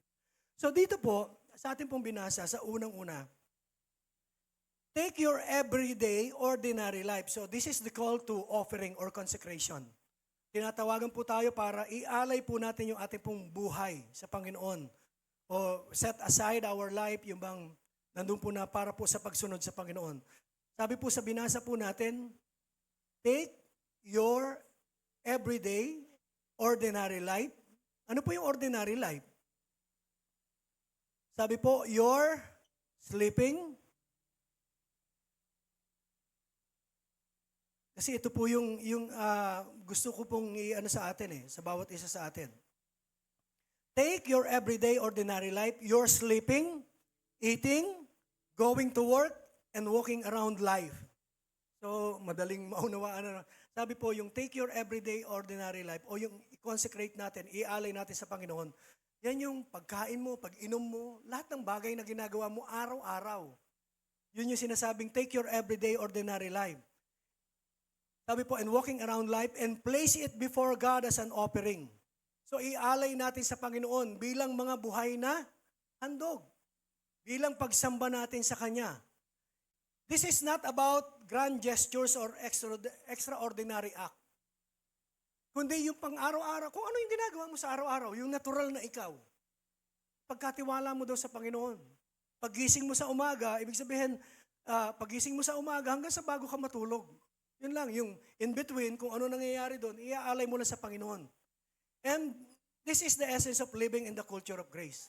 Yung pamumuhay sa kultura ng grasya ay pamumuhay na kung saan lahat ng may kaugnayan sa iyo, sa pang-araw-araw na buhay mo, iniaalay mo sa Panginoon. Yun lang naman po yun eh. Wala pang malalim na mensahe, kundi sinasabi lang sa atin, pamuhay natin. Every day encompasses work, relationship, yung leisure time natin, o anumang bagay na ginagawa po natin. Ialay natin sa Panginoon. So take your everyday ordinary life. Sabi po, place it before God as an offering. So to offer ourselves as a living sacrifice is not about physical martyrdom. Sabi po na, ialay natin yung ating mga sarili. Hindi yan katulad ng ginawa ng Panginoon na inialay niya yung kanyang buhay para mamatay sa krus ng Kalbaryo, para pahirapan. Hindi po. Kundi sabi po, but about surrendering our entire being to God's purpose. Yung ordinary life natin, yung lahat na may kaugnayan sa atin, Panginoon, yung pamilya ko, yung pag-aaral ko, yung trabaho ko, yung mga pangarap ko, yung lahat na may kaugnayan sa akin, Panginoon, iniaalay ko sa iyo. Ganun lang. Ganun lang po kasimple. No, ibig sabihin, sinusuko mo sa Kanya yung lahat. Our lives are a continual act of grateful worship. Kasi kapag ganun, ibig sabihin, kinikilala mo siya na pinagmumula ng lahat ng may biyaya sa iyo. Ngayon, iniaalay mo lang sa Kanya bilang pasasalamat as an act of worship, pagsamba natin. So, embracing what God does for you, sabi po doon, is the best thing you can do for Him. So, yakapin po natin, recognize po natin na ang ating relasyon sa Panginoon ay nakabase po hindi dahil sa ating ginagawa, hindi dahil sa ating kabutihan, hindi dahil sa kung ano man yung pwede natin gawin, kundi dahil po sa ginawa, tapos na ginawa ng Panginoon Jesucristo. At mamumuhay ka sa grasya ng Panginoon sa pang-araw-araw dahil alam mo na yung bawat araw na meron ka ay galing din sa Panginoon. Katawa po yung awit kanina. Kung i-meditate mo, diba, lahat sa Kanya nang galing. Kaya kung sa Kanya nang galing, wala ka may pagmamalaki. Alam niyo po yung dapat lang mamutawi sa labi natin, pagkatapos nating maranasan yung grasya na yun, thank you Lord. Salamat Panginoon. Na sa kabila ng hindi man ako karapat-dapat, may mga pagkakataon, alam ko nagkukulang pa rin ako sa iyo, pero ikaw hindi ka nagkukulang sa akin, tapat ka eh. Pinauulan mo yung lahat ng biyaya sa panahon na kung saan lalong-lalo na kailangan ko. No? At minsan kahit na hindi mo kailangan, binibigay ng Panginoon. No, nandiyan po yung biyaya niya. So, our response to God, ano po dapat na maging tugon natin? A grace-centered perspective, yung isang pananaw, yung isang anak ng Diyos na nakauunawa ng grasya ng Panginoon. Sabi po, a grace-centered perspective encourages a response of gratitude and humility rather than pride or self-reliance.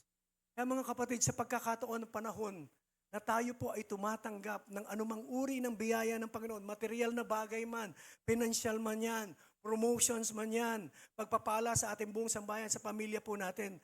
Alam niyo po, kung alam natin yung kultura ng grasya, kung talagang nabubuhay na tayo dito, ang magiging response natin sa lahat ng bagay na dumarating sa atin ay pasasalamat. No? At nandun po pagpapakumbaba. Kung anumang meron ka ngayon, kung anumang achievements na meron ka ngayon, kung anumang success, sino po dito yung mga sumakses na? To the highest level. No, mga sumakses. Diba? Wala po tayong dapat, habang tayo po itinataas ng Panginoon, dapat lagi po nandun lalo na To God be the glory, sa Kanya ang papuri, sa Panginoon lang sapagkat wala akong ginawa dito. Siya ang lahat pinagmumulan. Wala sa atin. Kaya sa buhay na ito, meron pong mga pagsubok, may mga problema. Pero pag may mga problema, nandun po na may pagtatagumpay. At doon sa pagtatagumpay, may hindi, magagayahin niyo yung ano. Sabihin, hindi na kayo sumagot. Pastor, iniiba yung sagot eh. Hayaan na natin sa kanila yun. Naalala ko talaga. Bigla ako na. Patawarin po. Thank you, Lord. Diba? Ganun, merong ano, diba? Pag may pagsubok, may... diba? Tapos iba yung sagot eh, no? Huwag na po natin gayahin. Nagpapatawa lang po siya nun. So, isang taong namumuhay sa grasya, lagi pong bukang bibig niyan. Pag tinanong mo, uy, yung bang binati mo, uy, binless ka. God be the glory. Alam mo naman yung genuine yung totoo, na nagpapasalamat sa Diyos, hindi yung bang pag binati mo, uy, parang sumakses ka daw ngayon. Hindi, talagang pinag-ano ko yun. Talagang nagtrabaho ko na kapag ganun po, wala po hindi po yun ang kultura ng grasya. Ang kultura ng grasya, magpapasalamat, magpapakumbaba lagi, at habang itinataas siya ng Panginoon. At wala po yung pride. So live in a way that reflects the generosity we receive. We receive from our generous God. So tanggapin po natin ng may generously din. Yung ating pasasalamat dapat generous din sa Panginoon. Hindi tayo nauubusan ng pasasalamat. After all, lahat naman ng meron tayo, sabi nga natin, sa Kanya, nagmumula sa Kanya nanggagaling. Kaya Lord, salamat po. Madali lang naman sabihin yun, to God be the glory, praise the Lord, thank you Lord. Minsan nga, hindi ka na nga makapagsalita, kundi nasabi mo lang, wow, hallelujah. Lord, grabe na to. Di ba? Yun ang mga salita natin, nagagamit. Sapagkat totoong, yun po ang ginagawa ng Panginoon. So, the challenge to conformity. Yung challenge naman po, doon sa Romans 12:2, don't become so well adjusted to your culture. Kasi since tayo po, bagamat tayo Kristiyano, namumuhay pa rin tayo dito sa sanlibutan. At sabi ko nga po, meron pong kultura ng sanlibutan, yung legalismo, no? Kabaliktaran ng grasya ng Panginoon. So, sabi po, don't become so well adjusted to your culture. Since nandito ka sa sanlibutan, hindi ibig sabihin na nakapag-adjust ka na nun. Hindi, alam ko na makibagay sa kanila. Hindi po. Sabi po, the pattern of this world is a culture driven by selfishness, materialism, and fleeting values. Hindi nyo ba napapansin? Ang tao ngayon, pag spiritual, at nagpapasalamat po tayo sa mga kaluluwang narito, sa mga individual narito po, mga kasama po natin, kasi mga tahanan, mga kapatid po natin nagpapatuloy na kahit na po may hirap ang buhay, kahit na may mga pagsubok na dumarating, nagpapatuloy. Hindi po, ang sanlibutan kasi ngayon, iba po ang priority na. Marami ngayon, nagbago po, magmula nung nag-pandemic. Ang gusto nila, magpayaman. Ang gusto nila, itaas yung antas ng kanilang pamumuhay. Kaya nga yung Sunday, madali na ipagpalit ngayon. Madali na pong ipagpalit. Samantalang dati, sabi ko, buti pa yata yung under the law tayo. Takot silang hindi makasimba. Kasi pag hindi sila nagsimba, baka parusahan sila ng Diyos. Ngayon, wala na rin yun sa kanila. Namumuhay sila sa grasya, pero ang ano lang po, yung motivation. Ngayon, mas marami pang gusto talagang sumagana, pero kahit nahiwalay sa Diyos. Ayaw hintayin yung proseso ng Panginoon. Uunahan na ang Diyos sa buhay nila. Ngayon, parang yung pagdating sa spirituality, parang hindi na yan. Samantala kung iisipin mo, may limitasyon na hangganan yung buhay natin dito after ng buhay na to. Ano na mangyayari sa atin? Hindi naman tayo bibitiwan ng Panginoon, pero ganun pa man, nandun po na makasarili po ang kalakaran sa sanlibutan. Tsaka materialism. Diba? Iba, naghahabol talaga ng mga material na bagay. Pero sabi po, it is contrast with the values of the kingdom of God. Sa culture of grace, which they are rooted in love, humility, and service. No? Love, humility, and service. Yan po sa kingdom of God. Yan po sa kultura ng grasya. Kaya tayo, alam natin na ang anointing, pinagkakaloob ng Panginoon para tayo pasaganahin. So sabi po, yung promotion, hindi po galing sa kung saang lugar . ang pagpapala ng Diyos, hindi mo mahanap sa tao sa kung saan pa man. Hindi rin sa iyong sarili, sa iyong kakayanan. Pero ang lahat ng pagpapala po yan darating sa pagkakataon na tayo po, yung bang damahin lang natin yung kanya pong pag-ibig, magpakumbaba, sumunod tayo ayon sa tinuturo ng Banal na Espiritu Santo, at ay pamuhay po natin ng tama, no? Ipamuhay po natin yung mga salita na narinig po natin. Sapat po yan upang maging daan na tayo po ipagpalain ng Panginoon. Hindi ko po alam kung kailan, pero alam niyo po, may plano ang Diyos para po sa bawat isa. Meron po siyang pagkakataon, panahon na nilaan para tanggapin po natin yung mga biyaya as long as we are humble enough to receive from Him. Nandun po na ngayon palang kilalanin natin na kung ano man meron tayo ay sa Kanya nanggaling. A grace culture actively resists the world's pattern. It chooses to function on the principles of grace. Prinsipyo po ng grasya. Sabi po, that you fit into it without even thinking. Kasi marami yung iba po. Sabi po, don't become so well-adjusted to your culture that you fit into it without even thinking. Minsan, natatangay na tayo ng agos. Sabi nga po sa kasabihan, ang natutulog na hipon ay tinatangay ng agos. No?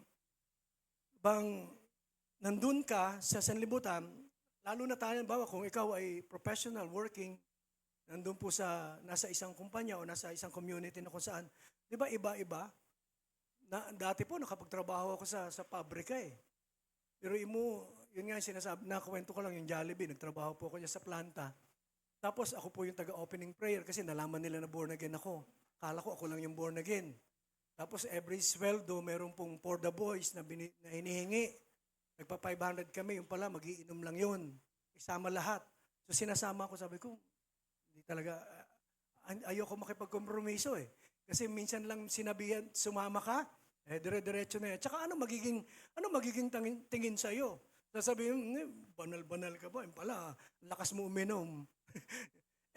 Pagkabalik po nila, minsan, sa sweldo namin, nagabi, tapos iinom sila.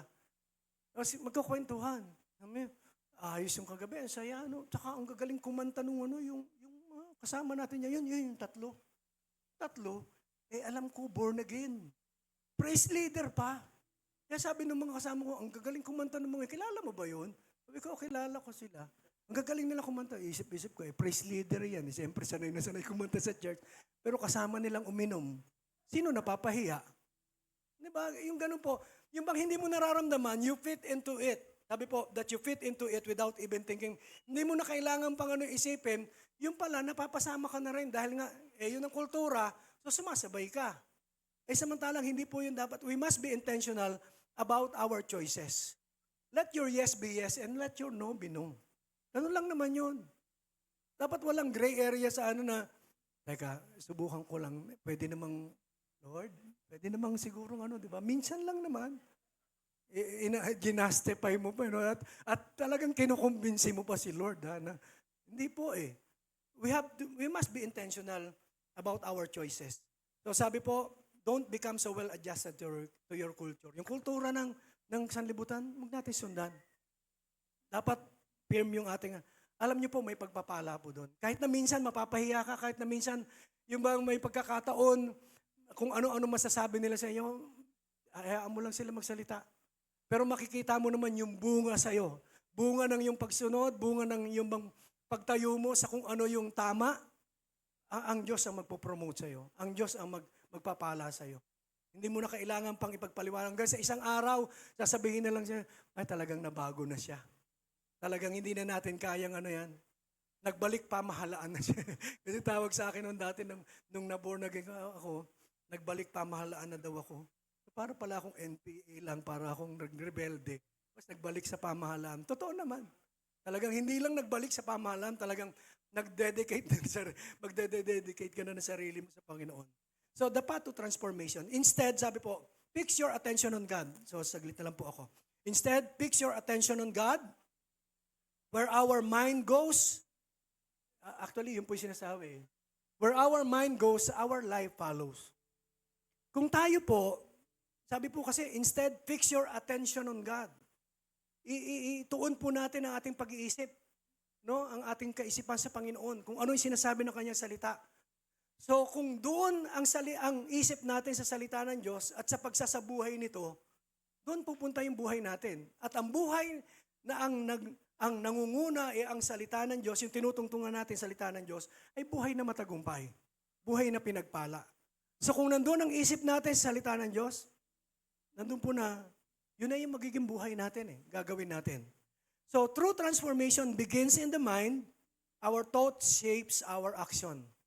So kung tayo po ay namolde na yung ating kaisipan sa salita ng Diyos, doon na tayo nakatingin, yun din yung uri ng pamumuhay na pamumuhay natin. Susundin natin at gagawin natin. Kasi kung halimbawa narinig mo yung tama, tapos ginagawa mo yung mali, sabi nga nila, ang tawag doon, foolishness. Yung bang nag-expect ka ng isang buhay na matagumpay, masagana, samantalang hindi mo naman sinusunod ng kalooban ng Diyos. Pero kahit na nga minsan hindi natin sinusunod ang kalooban ng Diyos, hindi pa rin niya tayo pinababayaan. Nagkakamali tayo, yes. Nasasaktan tayo minsan dahil sa mga desisyon natin ginagawa. But at the end of the day, all things will work together for our own good. Amen? Binabalik pa rin tayo ng Panginoon. At hindi tayo ang humahanap sa Kanya, siya ang humahanap sa atin. So overflowing grace means overflowing anointing of the Holy Spirit. Kapag nag-uumapaw ang grasya ng Diyos, ibig sabihin nag-uumapaw din ang anointing ng Banal na Espiritu Santo, ang pangunguna niya sa atin. So an overflowing anointing signifies a powerful presence of Holy Spirit bringing spiritual strength and guidance. Ang Holy Spirit po, dapat natin acknowledge natin sa pang-araw-araw nating buhay. Hindi na natin kasama ang Panginoon. Ibig sabihin, hindi natin literal na kasama ang Panginoong Jesus sa lahat ng pangyayari sa buhay po natin. Pero ang Banal na Espiritu Santo, ang siyang, di ba, si Jesus Christ, Holy Spirit, Father God, iisa naman po yan na nananahan sa atin. So nandyan po ang Holy Spirit sa atin sa bawat araw, na sa bawat desisyon na gagawin natin, siya yung nag-aakay sa atin tungo sa tamang gagawin natin, sa tamang pagpapasyahan natin, na nagdadala sa atin ng kalakasan, spiritual, at nag-aakay sa atin tungo doon sa katagumpayan at tungo sa tamang daan na ninanais ng Panginoon. So, sa grasya, sa kultura ng grasya, nandun po na ang pagbabago sa loob ng gagaling. Babaguhin niya yung kalooban natin, no? Yung puso natin, yung kaisipan natin, until naunawaan natin lahat, tapos ipamumuhay natin. So you will be changed from the inside out. Di ba? Malaki na po pinagbago sa atin. Amen? Ang grasya ng Panginoon. Alam ko po lahat tayo makapag-testify dyan. Huwag na natin pag-usapan yung itsura. Talaga naman hindi na natin kailangan naman yun. Kasi kung itsura natin ang kailangan natin baguhin, magician po ang kailangan. Di ba, pero magician yung kailangan. Hindi po. Kailangan po natin ay mabago mula sa loob. Tapos, hanggang sa, yung bang, narinig nyo na ba? Yung kinakanta natin, I can see in you the glory of my King. Diba, nakikita ko sa yung kaluwalhatian ng Diyos. May nagsabi na ba sa inyo nun? Patawarin mo po kami. Di ba, yung bang merong nakakahalata, mahalata yan, hindi pwedeng itago yan. Kapag ikaw ay namumuhay sa grasya ng Panginoon, pinamumuhay mo yung kanyang salita, isang araw may magsasabi sa'yo, lalo nang kilala ka, anong meron ka? Parang may kakaiba sa'yo. Mag-iisip ka naman, anong kakaiba sa akin? Wala namang nabago sa itsura ko. Pero yung pag-uugali mo nabago eh. Meron ka nang ginagawa ngayon na hindi mo na ginagawa dati. No? Nakikita yung bunga ng bawat salita. Wag lang naman yung kabaliktaran na yung dati mong ginagawang mabuti, ngayon hindi mo na ginagawa. At iba na ginagawa. Baliktad yun, no? Dati ang kultura mo, grasya, tapos naging legalismo, baliktad. From legalism or worldly culture, dapat grace culture na tayo ngayon. Amen? So grace culture is one where people are constantly being transformed by the work of God sa Ephesians 5:26. So sa kultura po ng grasya, bawat araw, binabago tayo ng Panginoon. Binabago niya tayo. And readily learn what He wants from you. Kaya dapat ka rin yung sa relasyon mo sa Panginoon, Lord, ano pa ba yung kalooban mo? Ano ba yung gusto mo ipagawa sa akin? Grace culture seeks to discern and live out God's will. We have the Holy Spirit. So ang Holy Spirit din ang magtuturo sa atin kung ano ang kalooban ng Panginoon. Kung alam natin yung kalooban ng Diyos, mabuti. Ang lahat naman ng kalooban ng Diyos, mabuti. Yun ang susundin natin. At yung hindi mabuti, hindi na sa Diyos yan. Sa kaaway na yan. wag mo nang gawin yun. Minsan, sabi ko, bakit parang napakahirap sa iba na unawain na ano ba yung kalooban ng Diyos? Kapag mabuti, sa Diyos. Kapag masama, kaya lang, kinukomplicate pa natin. No? Parang gusto pa nating, teka, ano ba talaga? Marami pa tayong tanong, pero alam naman natin na ang sagot. Sumunod lang tayo at gumawa ng kung anong pinagagawa ng Panginoon. So, practical ways para po sa Grace Culture, bilisan ko lang po. Living sacrifice. Start your day with prayer.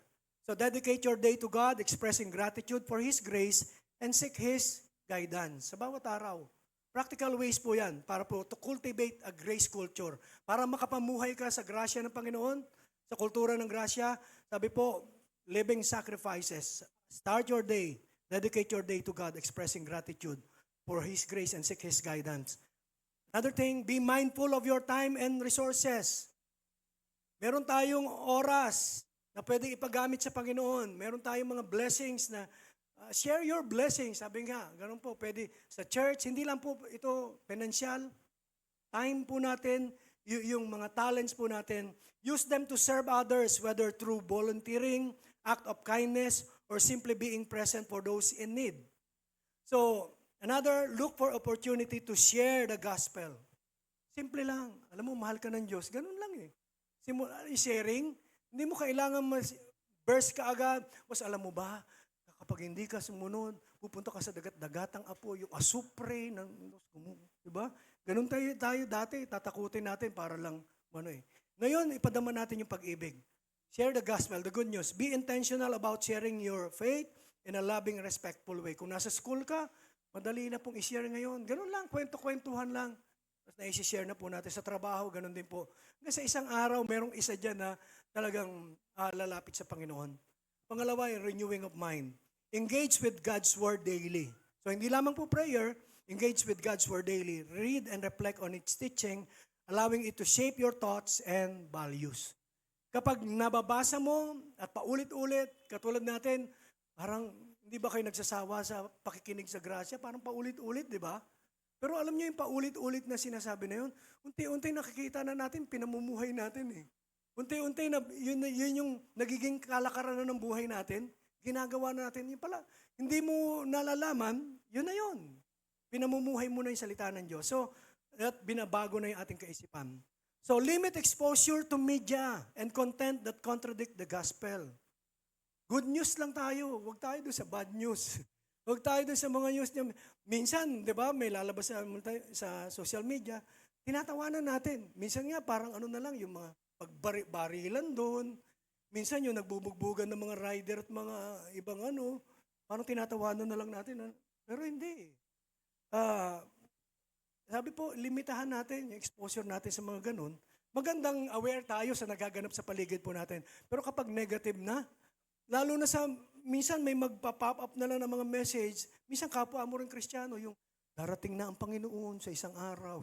Sabi ko, ano ba naman? Tapos yung terror na idulot nito, yung mga takot, pananak, di ba? Tuloy, ang ganda na ng mo eh. Biglang mababalitaan mo, kanino naman ang galing to? Tapos parang totoo Di ba? Maano ka tuloy. So, tayo, word, yung narinig natin, yung ina-exhort sa atin, yun po yung pakinggan natin. Amen? And sabi po, surround yourself with positive influences, seek out relationships with people who encourage you in your faith and challenge you to grow. Yung bang mga kapatid na, attend tayo. Mag-serve tayo. Yung mga nag-i-encourage, yung mga nag-i-influence sa'yo para sa papalapit sa Panginoon. Hindi yung sama ka. May outing kami. At magsama ka pa ng iba. No? May Mrs. Pastor, parang nawala sila. May outdoor. May sariling outdoor. Okay lang naman po yun. Sa mga pastor, hindi po aangal yun. Hindi po magagalit sa mga ganun. Pero sa atin, di ba? Para matuto po tayo, surround ourselves with positive influences. 3, live out the gospel. Practice forgiveness. Freely forgive others as Christ forgave us. Pag ganoon, simpleng bagay, pero namumuhay ka na sa kultura ng grasya. Yun na yun eh. Natututunan mo na. Show compassion and generosity. Extend help to those in need, even if it is just a kind word or a listening ear.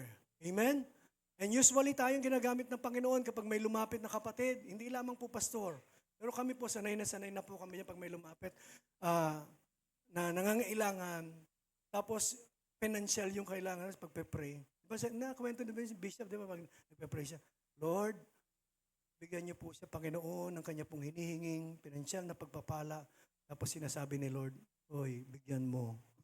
Ikaw na yung gagamitin. Ikaw na nagpe-pray, ikaw na yung gagamitin ng Panginoon doon. Kaya tayo, baka naman hindi na kayo mag-pray sa mga kapwa nyo na nangangailangan.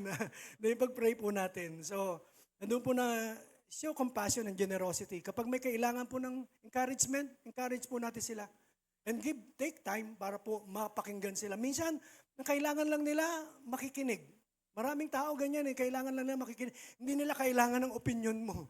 Hindi nila kailangan minsan ng sobra-sobrang marami mong payo. Ang ano lang nila is may makikinig sa kanila. Mailabas lang, tama na yun Kasi meron namang, ang Lord naman, mangungusap sa kanila. So, cultivate a spirit of humility. Recognize your dependence on God and acknowledge your need for His grace. And live with joy and gratitude. Maggalak tayo sa Panginoon at lagi magpasalamat. Focus on the blessings in your life and find joy in serving others. Praise God. So kapag ganun po yung ginagawa natin, we are living in the culture of grace. Unti-unti nababago tayo ng Panginoon. So let us all unite, as our conclusion, let us all unite to build a grace culture, a culture where everyone feels love. Sa church po yan, sa community po ng CLC, ng CLC family. Sabi po, a culture where everyone feels love, accepted, and empowered to live their lives to the fullest, knowing that they are unconditionally loved by God and by their brothers and sisters in the community. No? Kapag ganyan po yung relationship natin sa isa't isa, no wonder, mga ilang panahon lang, puno tayo dito at mag-ilang session kayo ng inyo pong gawain. Dahil mapupuno ito ng mga taong alam nilang mahal na mahal sila ng Panginoon at mahal din sila ng kanilang mga kapatid at ini-encourage sila na magpatuloy kahit na anuman pangyayari. Amen? So I hope na meron tayong take away ngayon po umaga, meron po tayong natutunan. So let us just come before the Lord. Pasensya na po kayo, na-excite po ako. Hallelujah. Thank you, Lord. Thank you, Lord. Thank you, Jesus. At maging panalangin po natin na ang Diyos bilang ating pong magpapalayok, He's the potter. Tayo po yung mga lupa o putik na imumolde ng Panginoon, huhubugin ng Panginoon, ay hubugin tayo doon sa katwiran, hubugin tayo doon sa kalagayan na tayo po ay patuloy na magpagamit sa Kanya. At maging panalangin po natin, Lord,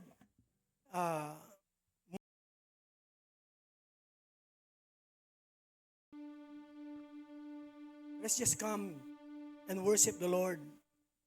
Hallelujah, before we pray. Thank you, Lord Jesus. Oh, we worship you, Lord God Almighty. Hallelujah. Oh, worship you, Lord God.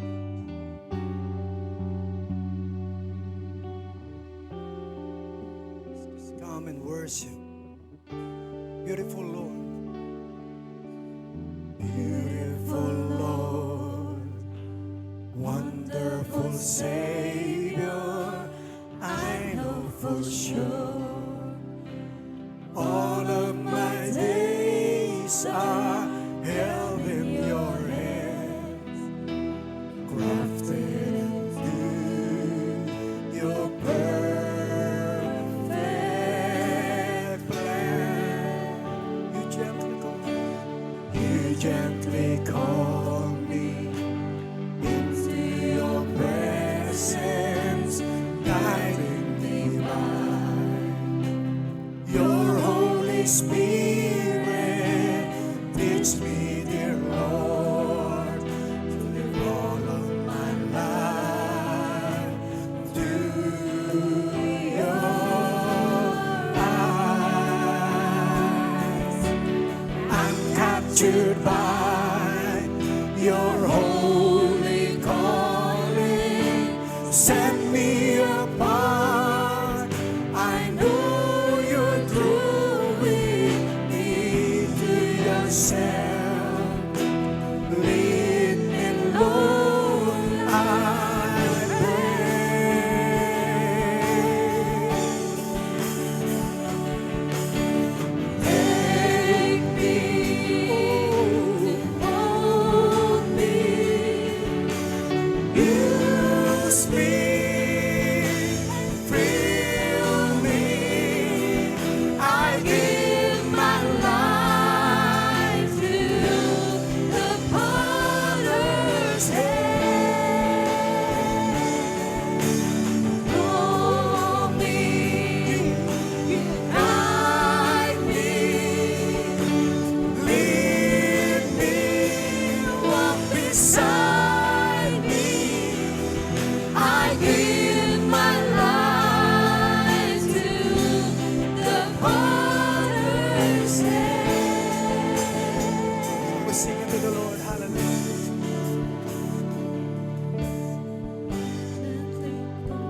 Yes, oh God. Hallelujah.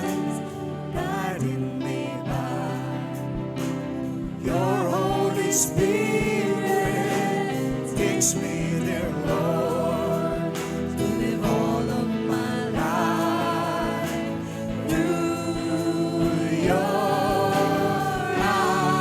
Oh, hallelujah.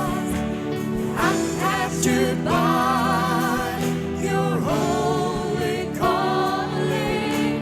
Set me apart. I know you're drawing me to yourself. Lead me, Lord, I pray. Hear the prayer of our hearts, oh God. Hallelujah. Take me, hold me, use me, fill me.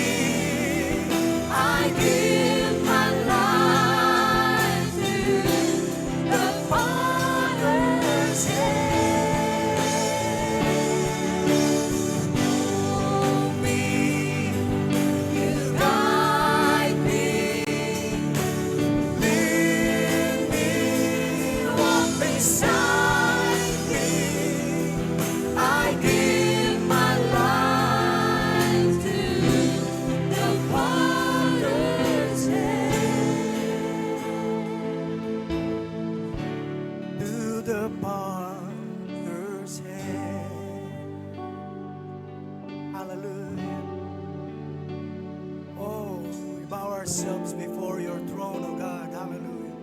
Kami po ay buong puso nagpapakumbaba sa oras pong ito. Hallelujah. Ikaw bilang magpapalayok, Panginoon, ng aming pong buhay.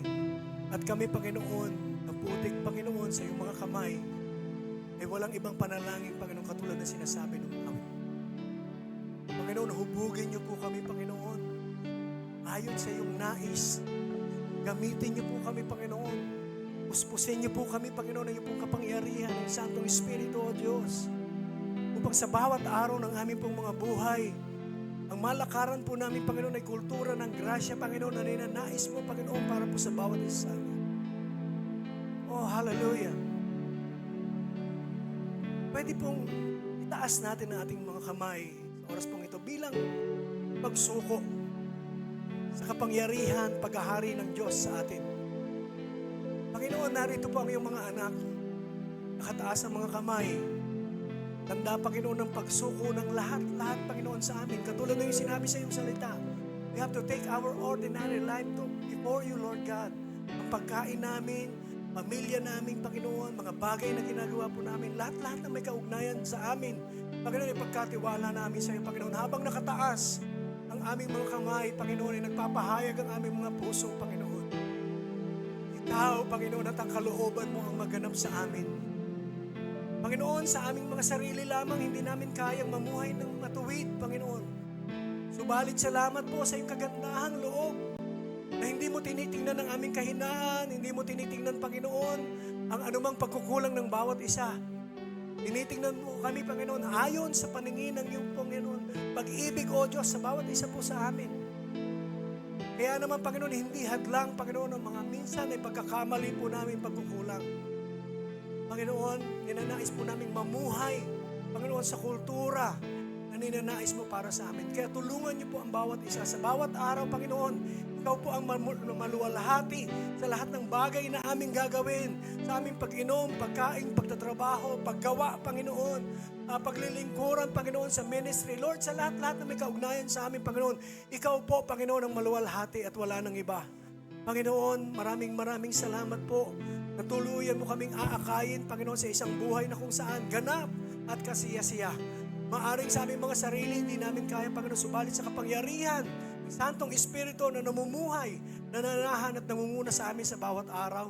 Panginoon, we will live in the culture of grace na kung saan mai-encourage ang bawat isa na maglingkod, ma-encourage ang bawat isa, Panginoon, na magmahal sa isa't isa, Panginoon, pahalagaan, Panginoon, ng mga kapatid at lahat ng mga taong nakapaligid po sa amin, Panginoon. Maraming salamat, Panginoon, sa oras pong ito. Kasabay, Panginoon, ang aming pong pagsuko ng lahat sa amin ay ang pagdaloy, Panginoon, ng masaganang grasya mo, Panginoon, sa amin pong mga buhay.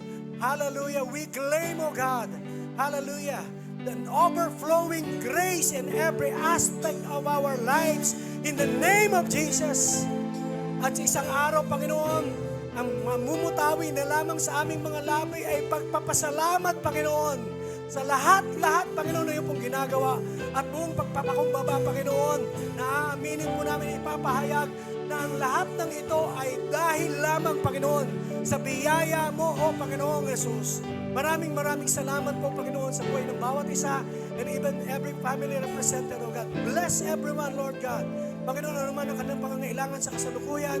Panginoon, alam ko po, Panginoon, na iyong kamay ay makapangyarihan na kayang abutin ang lahat ng kanilang pangangailangan.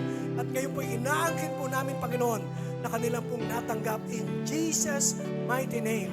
Maraming salamat po, Panginoon, sa mga kapatid po namin maging nasa online, O God. Nakatunghay, Panginoon, sa live streaming po ito. Bless them, O God, and whatever their concerns are, Lord, hallelujah, we claim, Panginoon, na ito po'y magmamanifest, Panginoon, sa kanila pong mga buhay. And we thank you, Lord God, for the life of Pastor Noel, Panginoon, Pastor Michelle, at ang kanilang buong sambahayan, Panginoon. Magpalain niyo po sila, Panginoon. Ano man ang laman, Panginoon, ang intensyon ng kanilang pong mga puso, alam ko po, O Diyos, na igagalang mo ang lahat ng ito at ipagkakaloob, Panginoon, ang kanila pong mga pangangailangan, panalangin, Panginoon, at lalong-lalo na, Panginoon, yung kanila pong concern, Panginoon, about the ministry, O God. Lord, bless Christ Life Church, O God, and everyone, Panginoon, na miyembro, Panginoon, ito. At Panginoon, we are looking forward, Panginoon, sa isang mas malago pa, Panginoon, palago ng palago, Panginoon, at palalim ng palalim, Panginoon, sa pagkaunawa ng grasya, Panginoon, ng mga miyembro, Panginoon, ng CLC, O God. Maraming salamat po. And as we part ways, alam po namin, Panginoon, na sasamahan niyo po ang bawat isa sa amin. Hallelujah. In our benediction, and let us just prepare our hearts to receive from the Lord. Hallelujah. Lord, salamat po sa mensahe ngayon pong umaga. Simple, paalala, Panginoon, sa bawat isa po sa amin, na kami po, Panginoon, ay tinatawagan mo, Panginoon, na mamuhay sa ilalim ng kultura ng grasya. Lord, maraming salamat po. May you be transformed by the renewing of your minds, embracing the grace culture that flows from boundless love. May you offer your lives as a living sacrifice, holy and pleasing to God, your true highest worship unto Him. In Christ, we are greatly blessed, we are highly favored, and we are deeply loved by our God. And if you believe it, just open up your lips and shout, Amen and Amen. Hallelujah. Hallelujah. Thank you, Lord. Thank you, Jesus. God bless po. Maraming salamat po sa inyo. God bless us all.